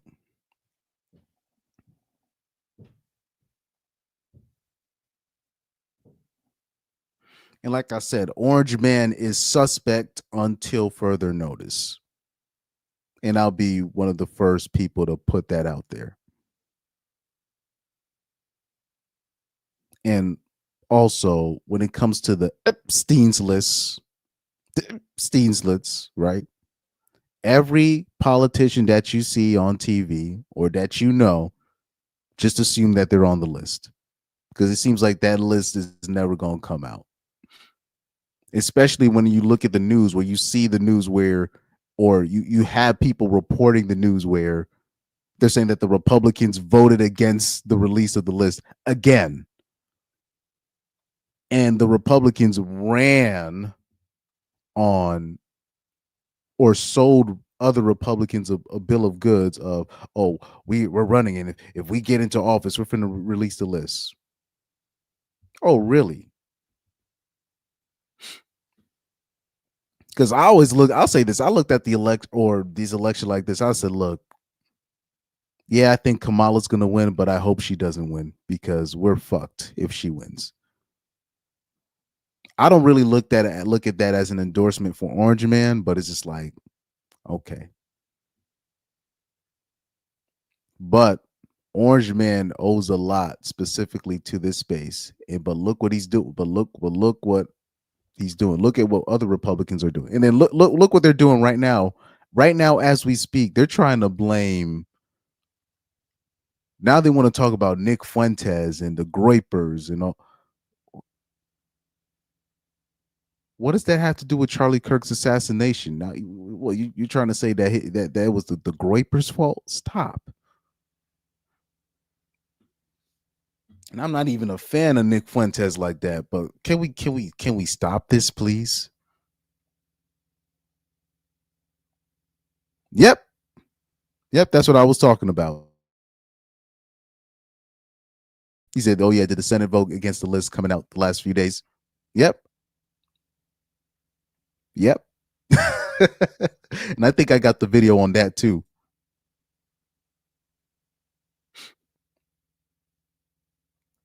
Exactly. Young Doka says, I stand by it. If the Dems let RFK go into the primary, even with his voice, he would have wiped the floor with Orange Man. It could have been anybody else. The Democrats could have ran with anybody else, and they would have won versus Orange Man. Just off off a GP. But they specifically selected Kamala because they, in my opinion, now looking at it, they knew that there's no way Kamala was going to win versus Orange Man. They knew that. This was done on purpose. This was done on purpose.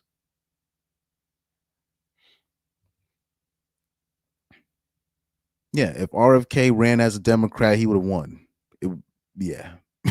I'll say easily too. I stand on that too. He would have won easily. Easily. I'm not saying RFK would have been he would have been a good person. I'm just saying he would have won. Right?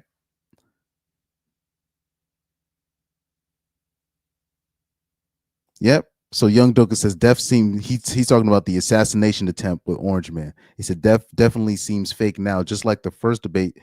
Dems put Sleepy Joe up there knowing he would look horrible so they can put in Harry Harris. Yeah, that was that oh, that was interesting. When Joe had that debate with Sleepy Joe, had that debate with Orange Man, and then they're like finally realizing, oh my gosh, we made a horrible mistake. We got to put somebody else in.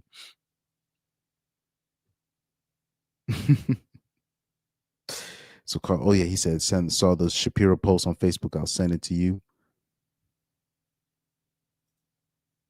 Garrett Grant says, honestly, I blame her campaign team more than her. They committed way too much self-sabotage. Like, this was done on purpose. They looking back, this is done on purpose. Yet the Island Boy list, until further notice, everybody is suspect, including Orange Man.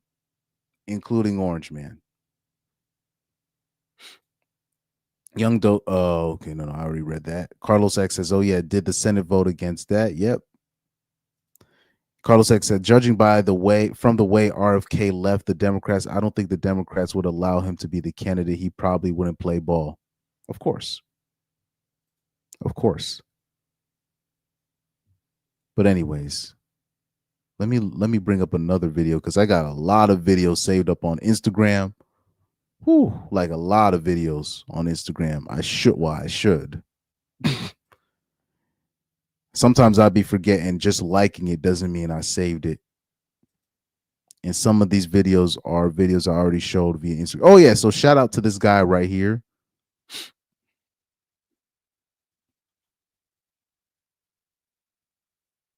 Because how about this? Let me give you guys a reality check real quick. Because people want to talk about the libtards and the women. Look, I ain't worried about them motherfuckers no more. I'm gonna show you why. Especially when it comes to, I will say this, I'm not even really worried about what women are gonna do anymore. I already know exactly what they're gonna do. Everything depends on the economics, everything depends on the situation. You don't really hear about boss chicks anymore and independence and this. Why? It's the economics. Right now, the country is going through something economically that it's hard right now. So now you see women talking about soft life and, oh, Why did we listen to feminism, and why did we? They say that now because the economics are bad. So I'm not even worried. So watch this video I'm about to show you real quick. Let me show you this video.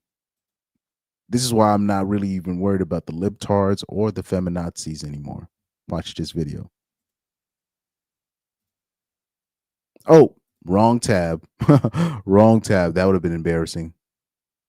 Watch this. He gave dads equal custody by default in divorce.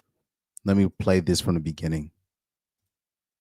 Kentucky gave dads equal custody by default and divorce rate dropped 25% like it saw the bill. Turns out when you can't cash out like it's a breakup bonus round, people suddenly try a little harder. No more using the kids like loyalty points. You leave, you still got a parent. Now the media's mad about it like equal parenting is somehow the villain. If being a dad isn't a crime, maybe stop treating court like Judge Judy for child support.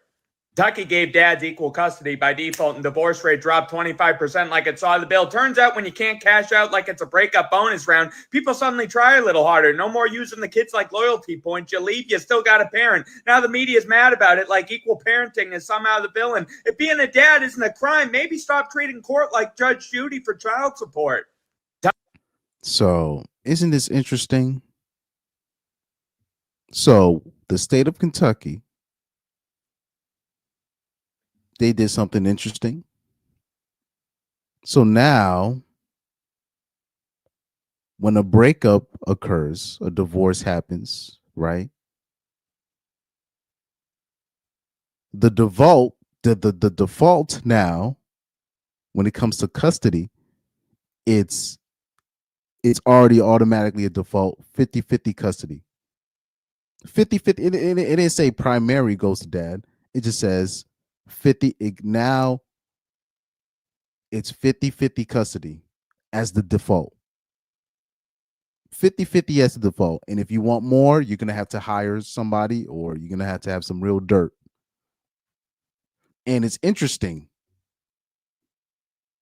If women really believed in this boss life and single this and single life and blah, blah, blah, if a law were to be put in place, shouldn't the statistics still stay the same?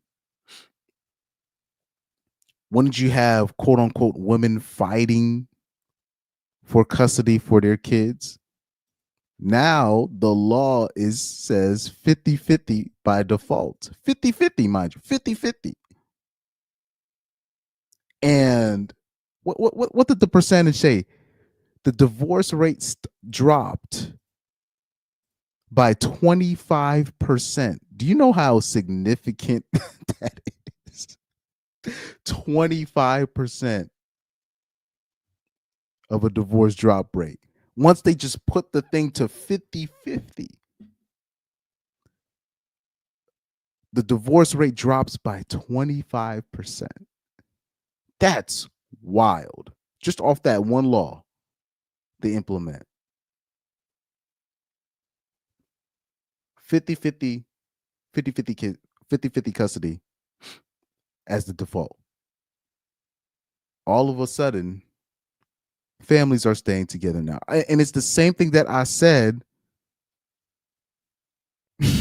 when people make this I'm not going to say stupid. How about this? Let me rephrase this. You know how people say, "Oh, man, if we change the laws and women would finally be accountable for separating the kids, and you see, if we eliminated child support, then women would be finally held accountable for." I'm like, no, they're not. If we eliminate child support, everything would just be back to normal. If we eliminate family court and all these things, it would just be like how it was in the 50s and 60s. You have it would basically be no single moms. That's all that stuff they do is cap. This is what I've been trying to tell you on this channel. Women are never going to be held accountable. They're just going to adjust. Now you see the default is 50-50. Now all of a sudden people want to stay together. All of a sudden now family is very important.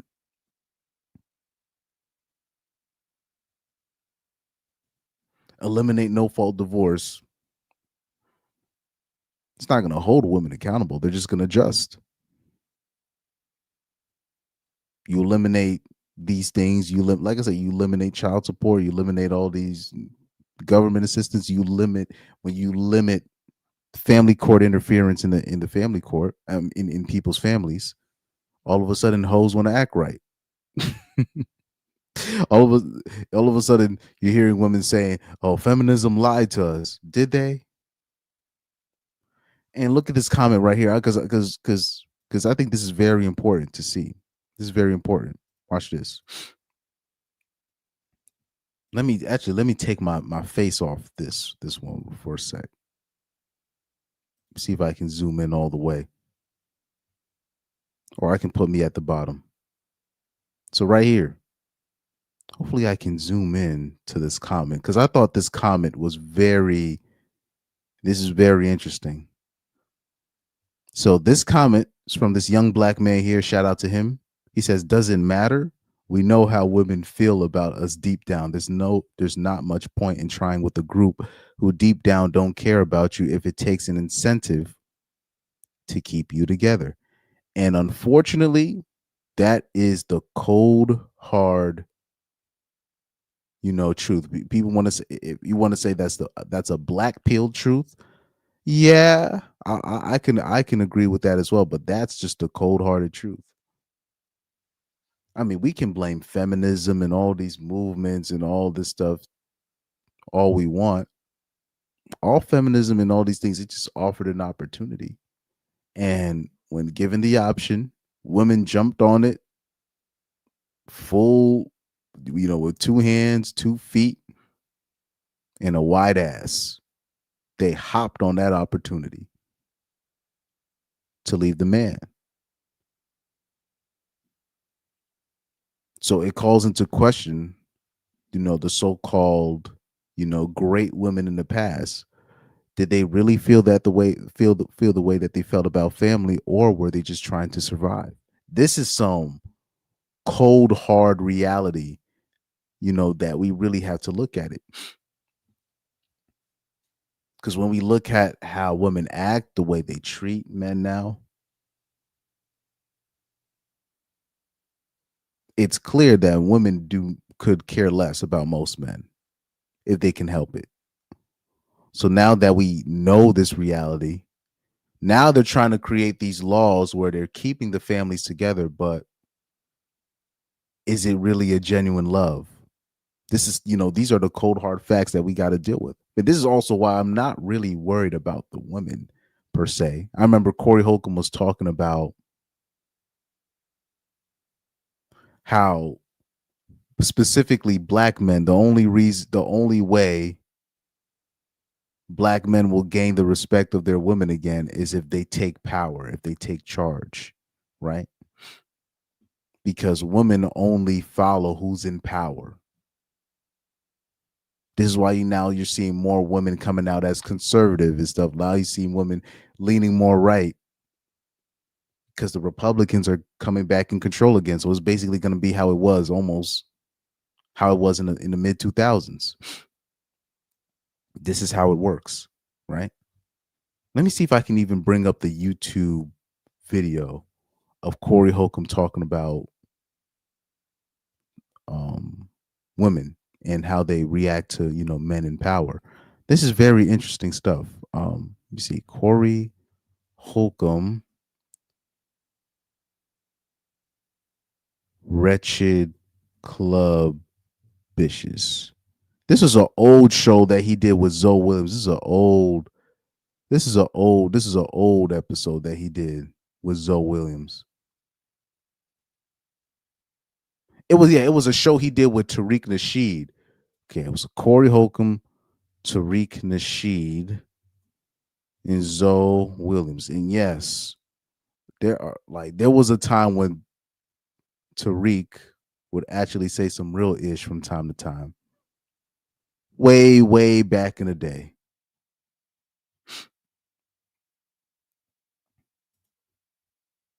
Let's see, Zoe what show? It should be on his channel.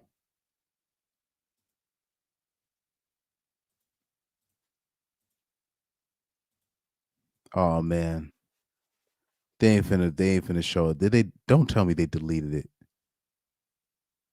It's one of this. That's is literally one of the best pieces. One of the best videos I've ever seen. It's literally one of the best videos I've ever seen. Corey Holcomb was in his bag.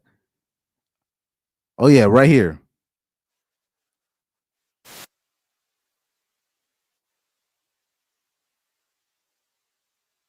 Your grandmama had the same history teacher because y'all that close in age. Get you a man with a good job and tell your family don't call you no more.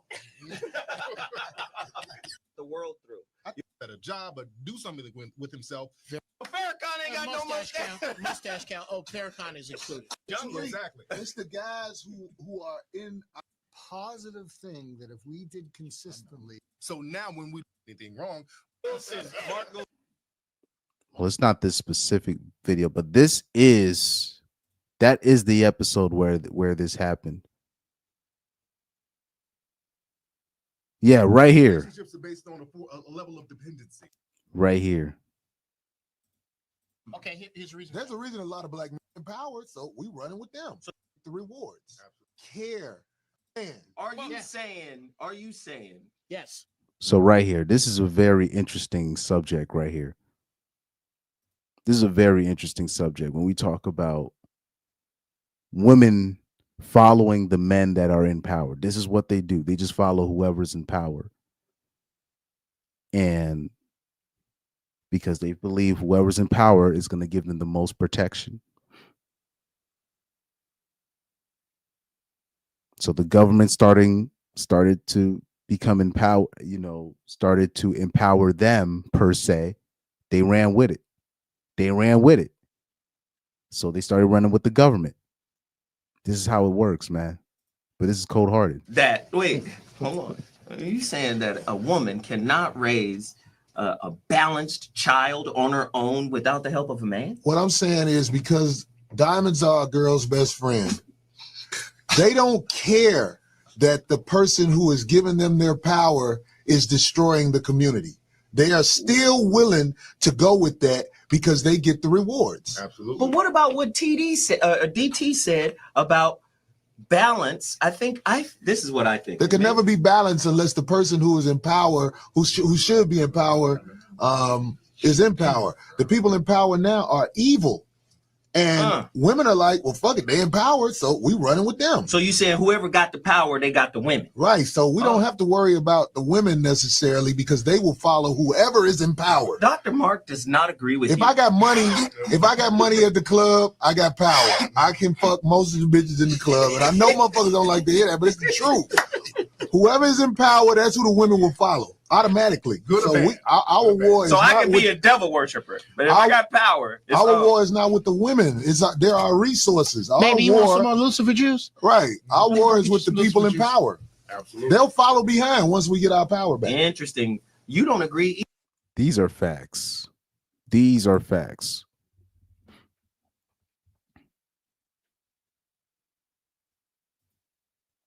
What's the image of the man right now? Just in general. Oh, they're broke. They don't have this. They don't have.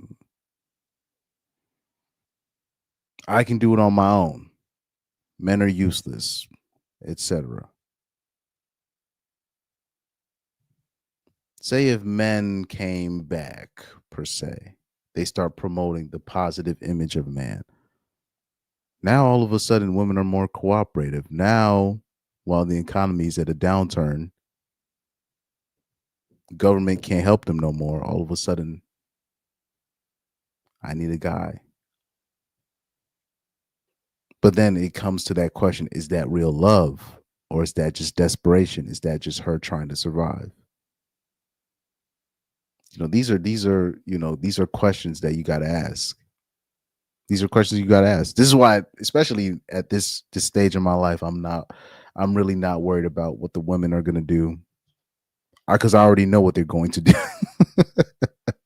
I already know what they're going to do. Especially, I'll say Gen Z women. I'll say the Gen Z women, like the Gen Z women of our age, they're shot. They're because they're not gonna be able to pivot. They spent way too much time hating on men, disrespecting men, or they try to work for themselves. They try to get the money themselves, and it didn't work. So they're like, okay, I'll get a man, but I never was really taught to cohabitate with a man for real, right? So this is the sabotage. This is the damage that has been done. It is what it is. Shout out to Gary Grant with that.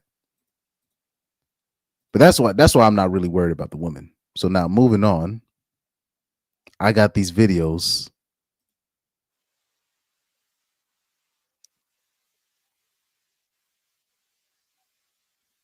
Uh-oh, here we go. Found one. I found one.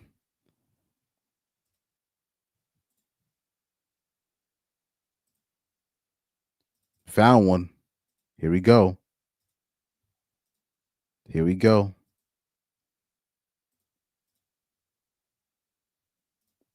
Oh, I didn't even have the sound on. Here we go. Members of Congress are actively being blackmailed. The Epstein playbook is being used on a daily basis. Jeffrey Epstein was not a financier. He was not a hedge fund manager. Jeffrey Epstein was a key player in a multi-decade blackmail operation against the most powerful people on the planet. Members of Congress are actively being blackmailed. The Epstein playbook is being used on a daily basis. Jeffrey Epstein was not a financier. He was not a hedge fund manager. Jeffrey Epstein was a key player in a multi-decade blackmail operation against the most powerful people on the planet. Let me zoom in on this comment. Shout out to this, faceless profile. He says the shot hit both of his carotids at once. The shot was fired more than 200 meters away. The FBI did not find any trace of the shooter. Netanyahu asked to pray for him 8 minutes before the shooting. That's crazy work. Before the attack, Harrison Smith said that Kirk was changing his views on the small hat country, but he couldn't let go of it. Otherwise, they would kill him. 6 official sources say that he died only in the hospital, but he completely stiffened when he got shot, indicating immediate death.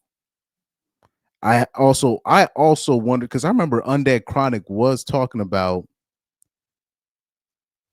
the shot, or he was talking about Tim Pool had said that he was stable, and there was a legit chance that was basically impossible. He probably could have.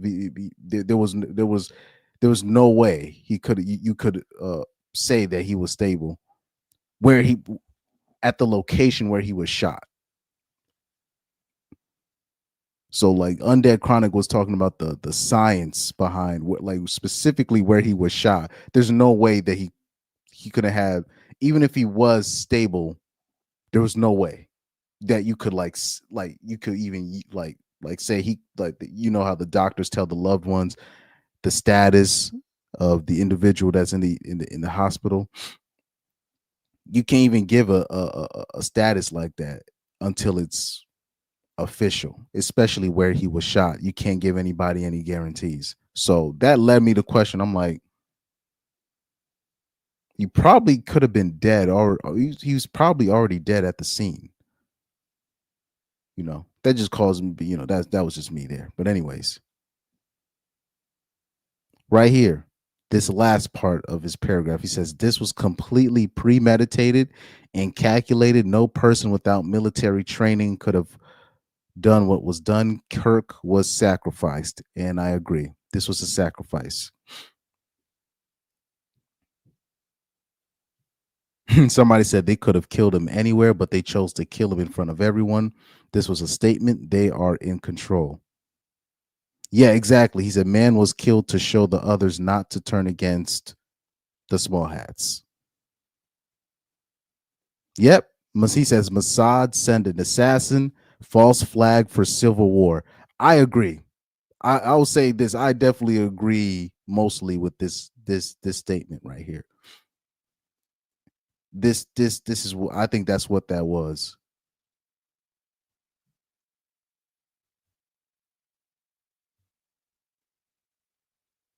Yep. So right here, somebody says in the military, we call this the fog of war. Kirk was just assassinated and America is losing its mind. On both sides, fear, anger, unrest. America was coming together to condemn its true enemy. Now a man who supported the enemy was made a martyr. This is their strategy: divide and conquer, create chaos, and leverage it. 16.4 mil. Charlie could have been sacrificed by the very people he supported, but they want you to think it's your neighbor who's the enemy. Facts.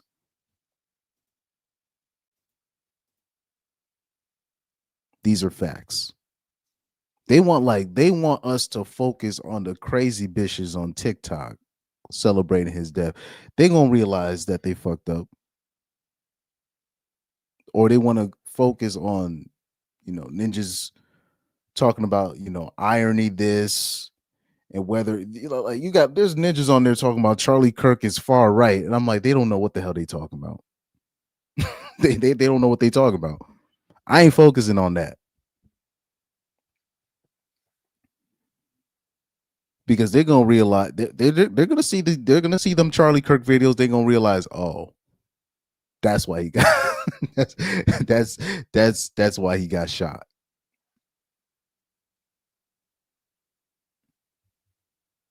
Because I seen a lot of, I'm talking about people that I know they're already falling for it. I'm like, I ain't falling for that. I ain't falling for that. Because now you going because you remember where, I don't know if I show you these videos. Remember, like they'll have these videos on TikTok where you'll have girls saying, "Oh, if the guy that you're dating says that he's neither a Republican or a Democrat, if he says both sides are bad, that means he's still a Trumper per se." Now it's gonna be like that with the conservatives. So now, basically, if you tell a conservative the same thing, I'm neither a conservative or liberal, they're gonna be mad at you the same way that liberals used to eviscerate you. And it used to be the conservatives that would give you a pass for not claiming a side. But now it's going to be both sides going to be mad at you if you're a man and you don't choose a political party that you back. This is wild work. This is wild work. But this is like I said, this is brilliantly done. Yep. He says CIA did it. His assassination was to split and divide society left and right. Well, I'll say it like this. That was one of the it's what I call a complementary consequence. They silenced him because of what he was trying to expose with the small hats, but they're like, okay, if we take him out, that is going to be a great distraction for us.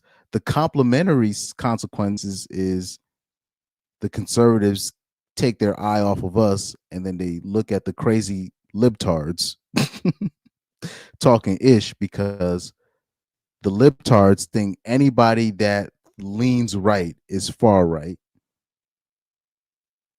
They're going to have a reaction to it. The conservatives are going to have a reaction to it. It's called a complementary consequence. I call it a complementary consequence. So Charlie, that's why I said Charlie Kirk was the perfect sacrifice. So right here, he says CIA did it. His assassination was to split and divide society left and right. He was the perfect target for it. It's simply a distraction to get the right to side with his political beliefs against the left. His death is being used as a tool. Yep. Somebody said, watching Trump talk about Charlie after his death just made me realize how much it was a government setup. Charlie isn't rich. He isn't a great politician. He was a pawn to give more leeway for his administration. I pity Charlie, thinking that a rich individual would actually care about anything but themselves and business partners. Okay. Let me bring up another video.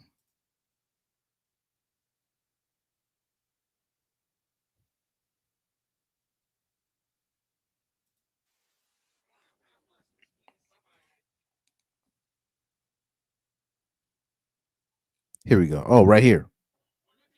Shout out to this guy. News updates for real. I love those alternative like Instagram pages with ninjas, with people speaking their minds. Let me see this one.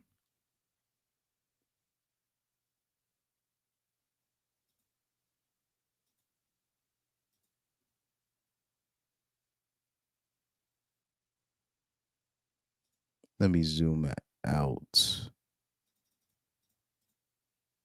Here we go. It'd be crazy that while Charlie Kirk was dying yesterday, pretty much the same time the shooting happened, the Senate was voting on releasing the Epstein files, and Republicans actually voted to block it. So yeah, that'd be crazy. You know what else would be crazy? The DOJ should immediately move to unseal all the Epstein documents in the Southern District of New York. Yeah. Everything except the child sexual assault material. I think every file should be released to the public the same way as the JFK files. That'd be crazy if that was just like 2 days ago. Yeah. Look, man, I was harsh on Charlie because he was very pro-Israel for a while. It seems like he had turned. And, I mean, I don't know. Am I going fucking crazy? Or what? By the way, did you know that a private jet took off like 10 minutes after the shooting, very close by, and then turned off its tracking? That is the code. If you got any pilots or people that can track that shit, get on it. Peace. Wouldn't it be crazy that while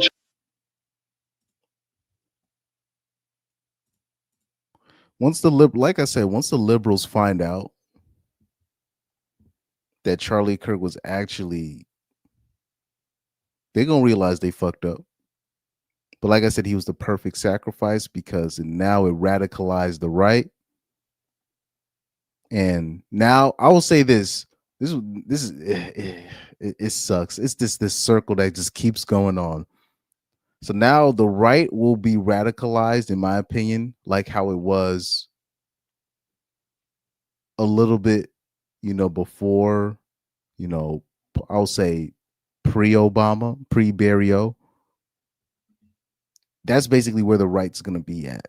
So I think the irony is you're going to see more liberals now more than ever.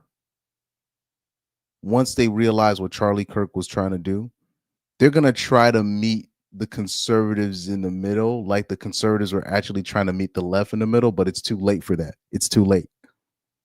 It's too late. It's too late for that. That's going to be the crazy irony. You're going to see more left-leaning individuals start now trying to meet the conservatives in the middle, but it's too late for that because the conservatives were trying to extend their hand. Liberals slapped it away, called them racist, far right, grapers, whatever you want to call them, right? Fuentes group, right? So that's going to be the horrible irony for it. That's going to be the horrible irony. And I'll say this, liberals have no one to blame but themselves. They have no, I mean, when you're dealing with people that think that Joe Rogan is far right, that's how you know that party has completely lost the plot. Completely lost the plot. By the time the liberals realize their mistake, it's too late. Because now the right is basically has been radicalized again. Their eyes, I don't even think when you look at even like the red pillars or people in that space, they're not even looking at Israel. I mean, Cyril. I mean, I didn't mean to say that. They're not even looking at the small hats anymore. They're just looking at the left. They're just looking at the liberals or the self-proclaimed liberals, and they're just like, okay. Okay. Oh man. Too late for that. Too late for that. Let me see if I can find another video of him, because he did drop another video. That was That was funny. Copy link. Here we go right here. Hi, my name's John, and despite how upset I seem sometimes, I have no intention or desire to take my own life. Now let's talk about this fucking plane. So a private jet took off about 20 minutes, maybe less, after Charlie Kirk was shot yesterday, okay? People caught it. This is why they're going to take the internet away from us. But while we have it still, let me show you. This is the jet, N888KG. Do you notice how it's only made literally one flight this entire year? One flight. That's the only listed flight. Here's the website for the company it's registered under. Looks like they're scrubbing that shit. Here's the building where the company is registered, okay? There's all the companies associated with it. Again, here's proof that the registration is real, yada, yada. Here's the distance between the airport where the private jet took off and where Charlie was shot. It's walking distance. And here's the guy who owns the jet. Okay, have fun. Hi, my name's John, and despite how upset I seem sometimes, I have no intention or desire to take my own life. Shout out to that brother right there. But yeah, I'll say it like this: I will say the liberals, y'all celebrated way too soon, because you're dealing with an emotional group of people. You're dealing with people you're really not supposed to entertain in the first place. Because like a person like me, I already know what the liberals are. So when I saw them react the way they did, or the pro-blacks react the way that they did, I just shook my head up. I'm like, you guys don't even understand why he was shot. They're just looking at it as, oh, another white dude shot him. The irony. While talking about gang, I'm like, you guys don't. I'm like, y'all looking at this. That's not even surface level. Like you. I'm like, you don't understand the progress that Charlie Kirk was making in terms of his thinking when it comes to his stances. And if Charlie Kirk was alive, I'll say this: if Charlie Kirk was alive, this is another crazy point. I feel like this might be a crazy point to make. I think if Charlie Kirk was alive and he saw the way how liberals were clowning on his death,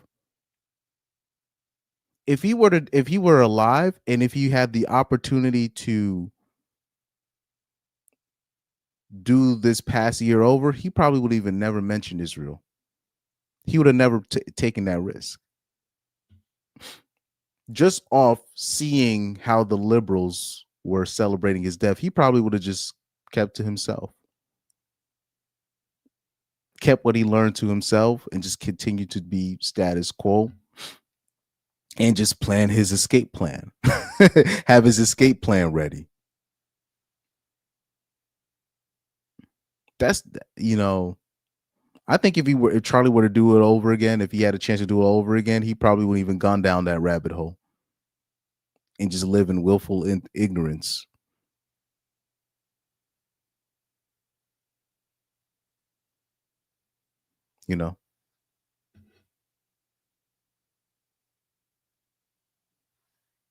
See if we have another video here.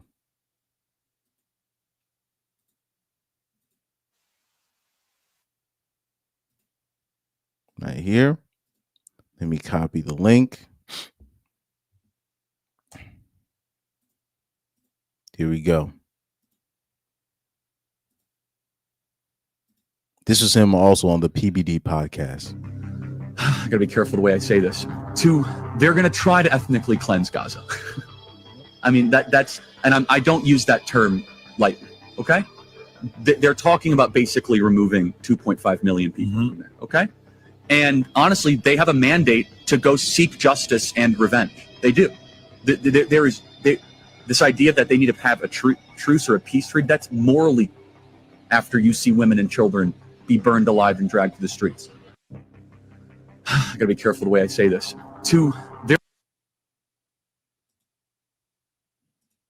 Okay, let me see. Carlos X did send me something.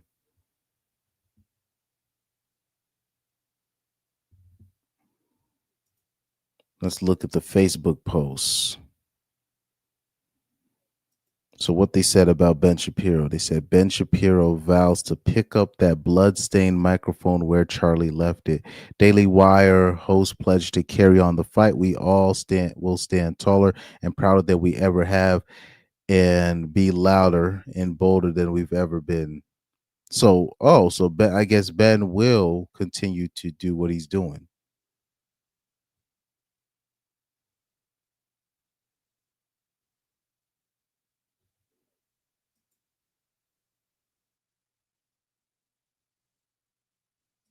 That is true. Shout out to Young Doka.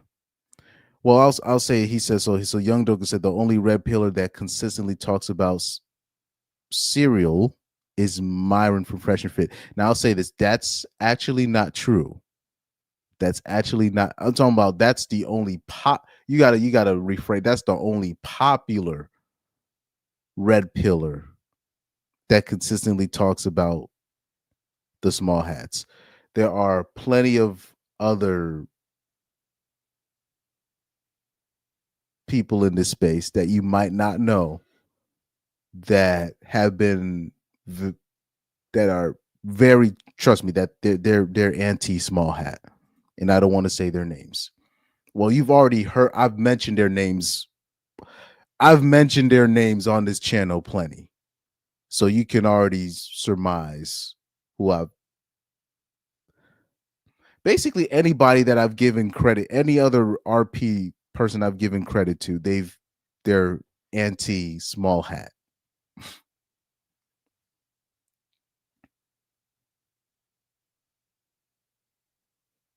There's a person I mentioned on this channel a lot. They're anti small hat. Right. I just don't want to say I'm Myron is the only popular one that's anti small hat. And I'll say there's a lot of RP people that are anti small hat. They just know that if they're not gonna use their channel. They're not gonna use their channel to and then talk about it like these people and then get their channel demonetized. Right? They're not gonna do that. So I forgot. So yeah, Young Doga said, "Choo, I ain't that deep in the space. That the most popular one." Okay, so then I'll give you the the names, like like I said on this channel, Hammerhand, Undead Chronic, like they're definitely anti small hat, right? Who else? Oh yeah, basically all of the what's it like?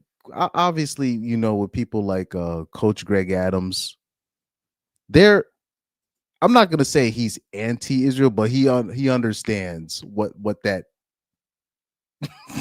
he understands what that is. And I'm gonna just leave it at that. He just doesn't spend the whole channel talking about it. Now, Corey Holcomb, he's not a red pillar per se. He's a comedian, and he's a comedian.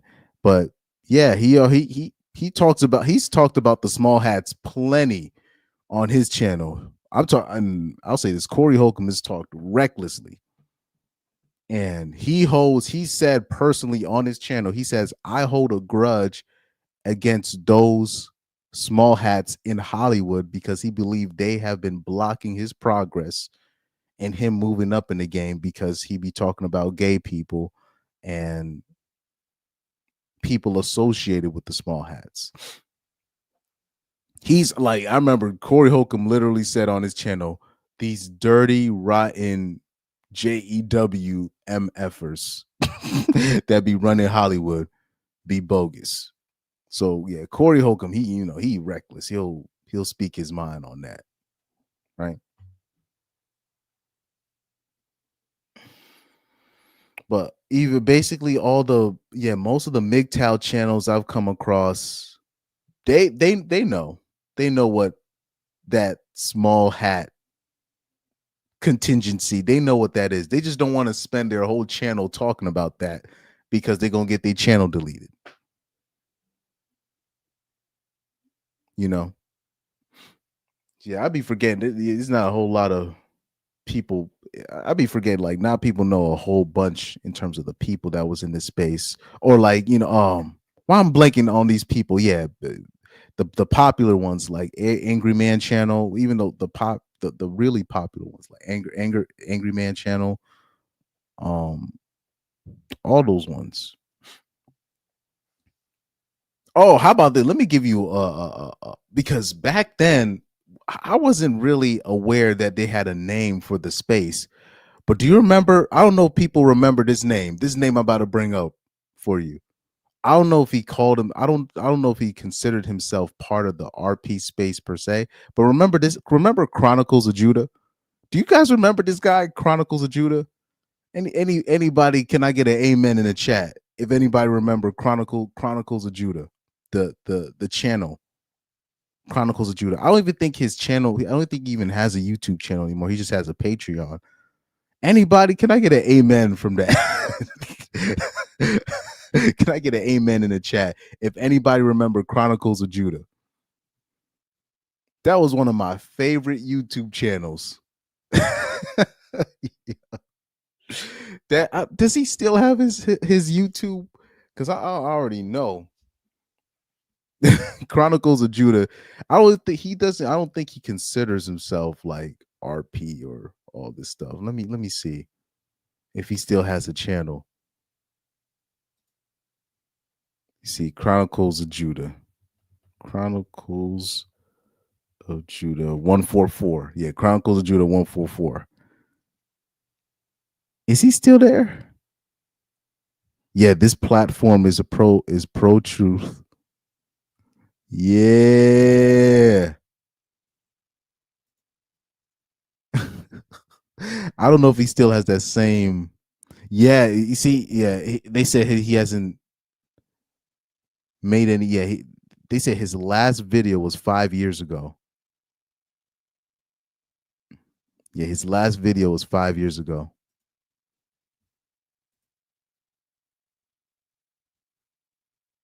Yeah, exactly. Same here. Young Doka said I saw a handful of his videos from him, and it was uploaded by another guy. Yeah, a lot of his videos I saw was uploaded by another channel.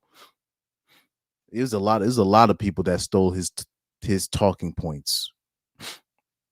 A lot of people that stole from Chronicles of Judah, particularly in the black black manosphere, right? Yeah, particularly in the black manosphere. But Chronicles of Judah, very impactful in this space. Very, very impactful. Even though he wouldn't consider himself necessarily part of the, the space. Let me give you a look at his channel. See, Chronicles of Judah. Yeah, they said his last video he made was 5 years ago.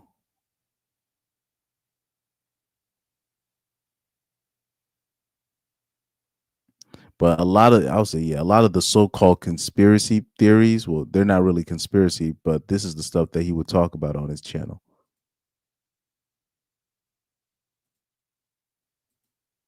Interesting stuff.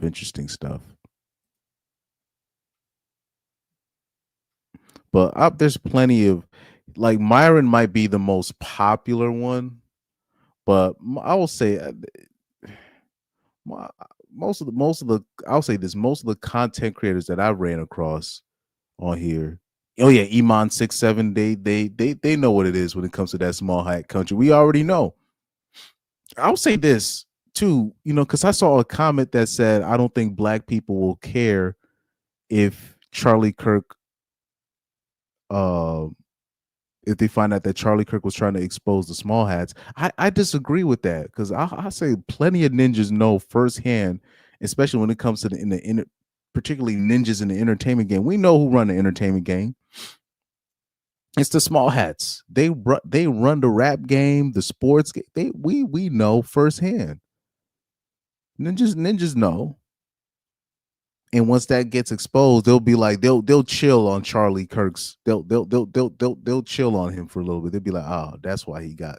Even if they don't like Charlie, they're gonna realize, oh, he got shot because it's not because it's just some crazy liberal trying to prove a point. It was because he started questioning the small hats.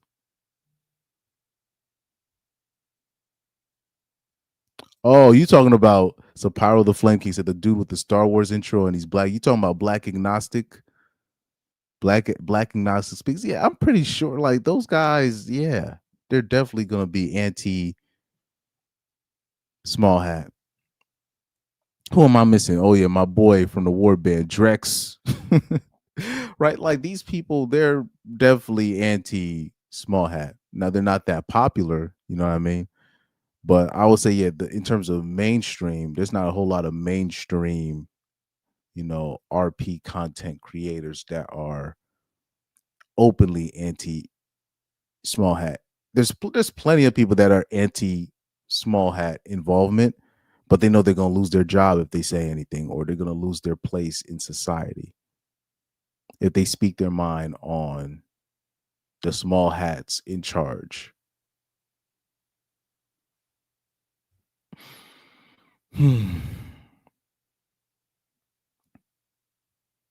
Anywho.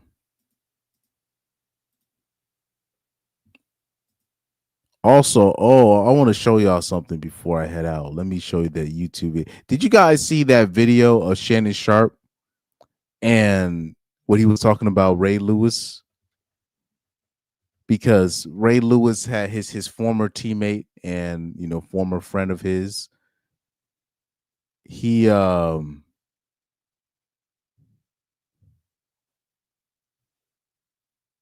a reaction to what Ray Lewis said about him. And Ray Lewis basically he basically called Shannon Sharp out for portraying himself a certain way on TV. And really, it was a cheap shot at Shannon Sharp, and Shannon Sharp caught it. But Shannon Sharp's reaction to it was hilarious because Shannon Sharp, he was hurt. He was really hurt by that. Thanks to Ray Lewis. Yeah. What's sad is I love you. Let me see if I can find that video. Because Shannon Sharp's reaction was like that's the first time I saw where Shannon, for the most part, has kept a poker face when it's come to his situation with the lawsuit and his world crumbling basically around him. But him reacted to Ray Lewis talking about it, he was really hurt by that. I was like, damn. That's the first time I see Shannon Sharp look like that was the first time I see him look like he was about to cry. Straight up. Because it's like, I'll say this, when it comes, betrayal is something else. And especially when Ray Lewis was going through the legal troubles that he was going through, Shannon stuck by his side and had his back during that time, just for him to witness years later Ray Lewis kicking down at a dead body. Or was it it's Shannon Sharp is at the low-hanging fruit position right now, and to take a shot at somebody that's supposed to be your boy, and he had your back when you was going through real legal troubles. I got Shannon Sharp. He looked hurt. He legit looked hurt, man. And I'm not like laughing at Shannon Sharp being hurt per se, but it's so funny seeing people's like origin, like villain origin story just being created right in front of you. It's just, like when I had like my villain origin story is, once you realize people don't really got your back like that, or when you find out your boy try to really turn on you, that should be funny to me. Because I done had that happen to me so many times. You're just like, wow. Watch this. Let me see if I can find that specific part when Shannon Sharp was talking. Men giving these new platforms what the somebody everybody. It gets harder and harder. I think that's one of the best thing, one of the best lessons that Mike Shanahan told me, and it stuck with me. And here we are, 30 plus years later. 84, I'll never accept anything in a win I wouldn't in a loss.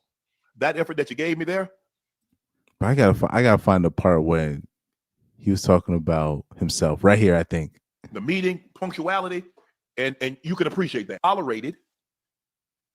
I'm gonna go ahead and say my thing. Whatever transpired, I bite my tongue. I'll be the bigger person. Because a lot of things when you tolerate it, I'm gonna go ahead and say my thing. Whatever transpired, I bite my tongue. I'll be the bigger person. I'll walk away. Hey, you right. Because you know why, Ocho? It's low hanging fruit. Yeah. so. This is the part where Shannon Sharp talks about low hanging fruit, and he's talking about himself right here. Yeah. You know how I know? Because your boy, you looking at him, he low hanging fruit. And there are a lot of people taking your shot at your boy. Come on now. And that's where he's talking about Ray Lewis. That's where he's talking about Ray Lewis right here, taking a shot at him. And look at Shannon's reaction. Look at his face, man. Y'all can have it. Y'all got it. Y'all got me.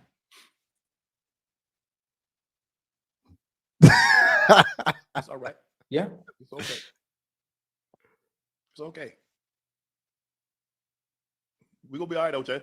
Yeah. That trivia say we're gonna be all right. Yeah, listen, I got to tell Look, man, maybe look, because I'm a bit of a psychopath. I'm not gonna lie. I'm a bit. I just know when somebody's right at that breaking point. Even I'm talking about like Shannon kept a poker face this whole time. Even after all the L's he was taking, he was still making jokes with Ocho. You know, Ocho be trying to make a bet with him, and Shannon Sharp be like, "Hey, I'm a little bit light in my pockets right now. I'm light in my pockets." But that right there almost broke him. And that's how you know that like they were real friends at one point. But like I said, Ray Lewis, he took a cheap shot at Shannon Sharp,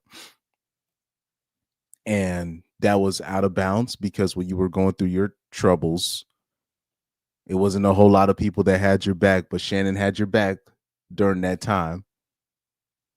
Even Corey Holcomb scolded Ray Lewis for doing that. So that's how you know Ray Lewis was wrong. But it was interesting because sometimes you need that harsh reality check, you know, to not be shocked when betrayal like that happens. Sometimes you need that reality check that, damn, when things are going bad, man, people gonna be really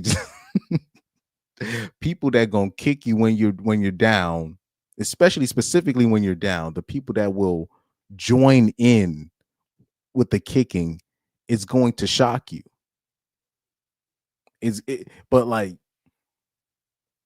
the people that I know now, right? If people turn on me now or people start spreading rumors about me right now, it would not break me. Because it wouldn't even be shocking. Because I'm already seeing like I'm even as I speak, I'm seeing little signs here and there for people turning on me. Or if something were to come out about me or a rumor, I already like I can already visualize the same people that are shaking hands with me. I can already visualize them that they could easily turn on me just like that. And sometimes you gotta keep that, unfortunately, in the back of your head. You gotta understand most of the time you are doing this alone. So you can't let that break you. You cannot let that break you. But right there, we just saw a bit of the, you know, people talk about the villain's origin story. It's a, you know, it's a little bit right there.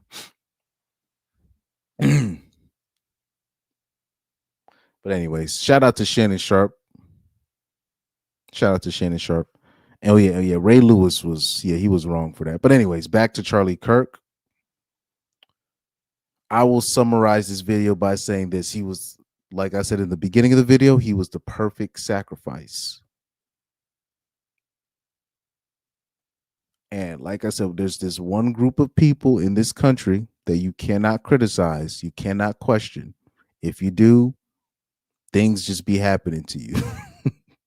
And I will say this, Orange Man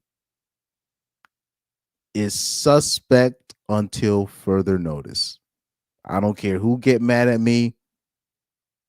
And usually I don't try to bring politics into it, but at the end of the day, seeing what I'm seeing the division that's happening online, seeing the confusion,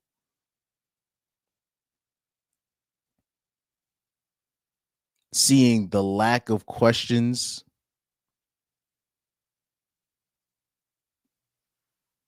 okay. Okay.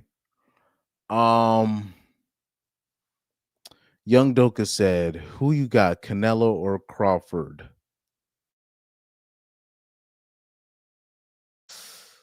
I will say this, that's tough. I'm leaning Canelo off the experience, but you know, I'm gonna be gutsy. I'm gonna go with Crawford. I'm gonna go with Crawford. I'm gonna go with Crawford, but I don't. I'll go with Crawford.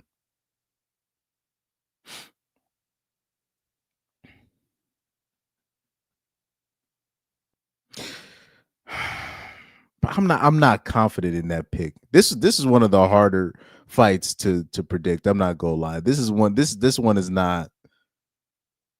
This is not straightforward. If I was betting money, I would bet money on Canelo.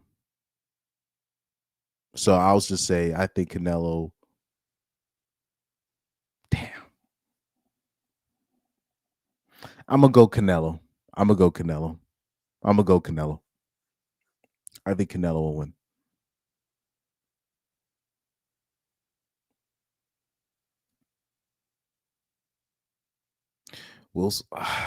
Yeah, we'll go Canelo. Yeah. I'm not actually, now the more that I think about it, I'm more confident in this. Canelo. I'll say Canelo by.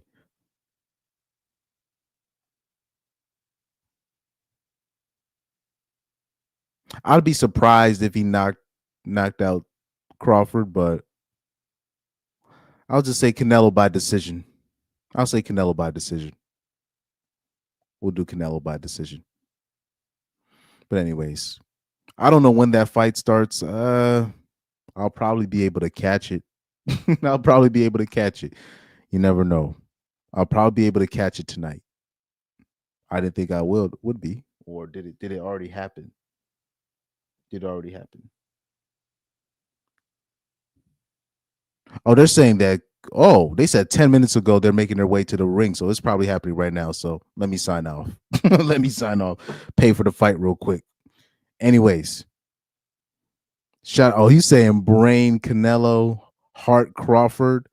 It's not. I have no emotional attachment though to Crawford, and Canelo was my favorite traditional boxer growing up. You know, specifically when I was in high school, because I always I was in awe of Canelo's his power, his natural power that he has, and how he just like Canelo. I love the reason why I like Canelo growing up, because the way he be dropping people is just funny. Like he really, when we talk about knockout power, real knockout power, man, that's Canelo. Real, when you talk about real knockout power, and then on top of that, remember Crawford called him. I think Crawford called him out first, and then on top of that, Crawford had to make weight he had to make Canelo's weight.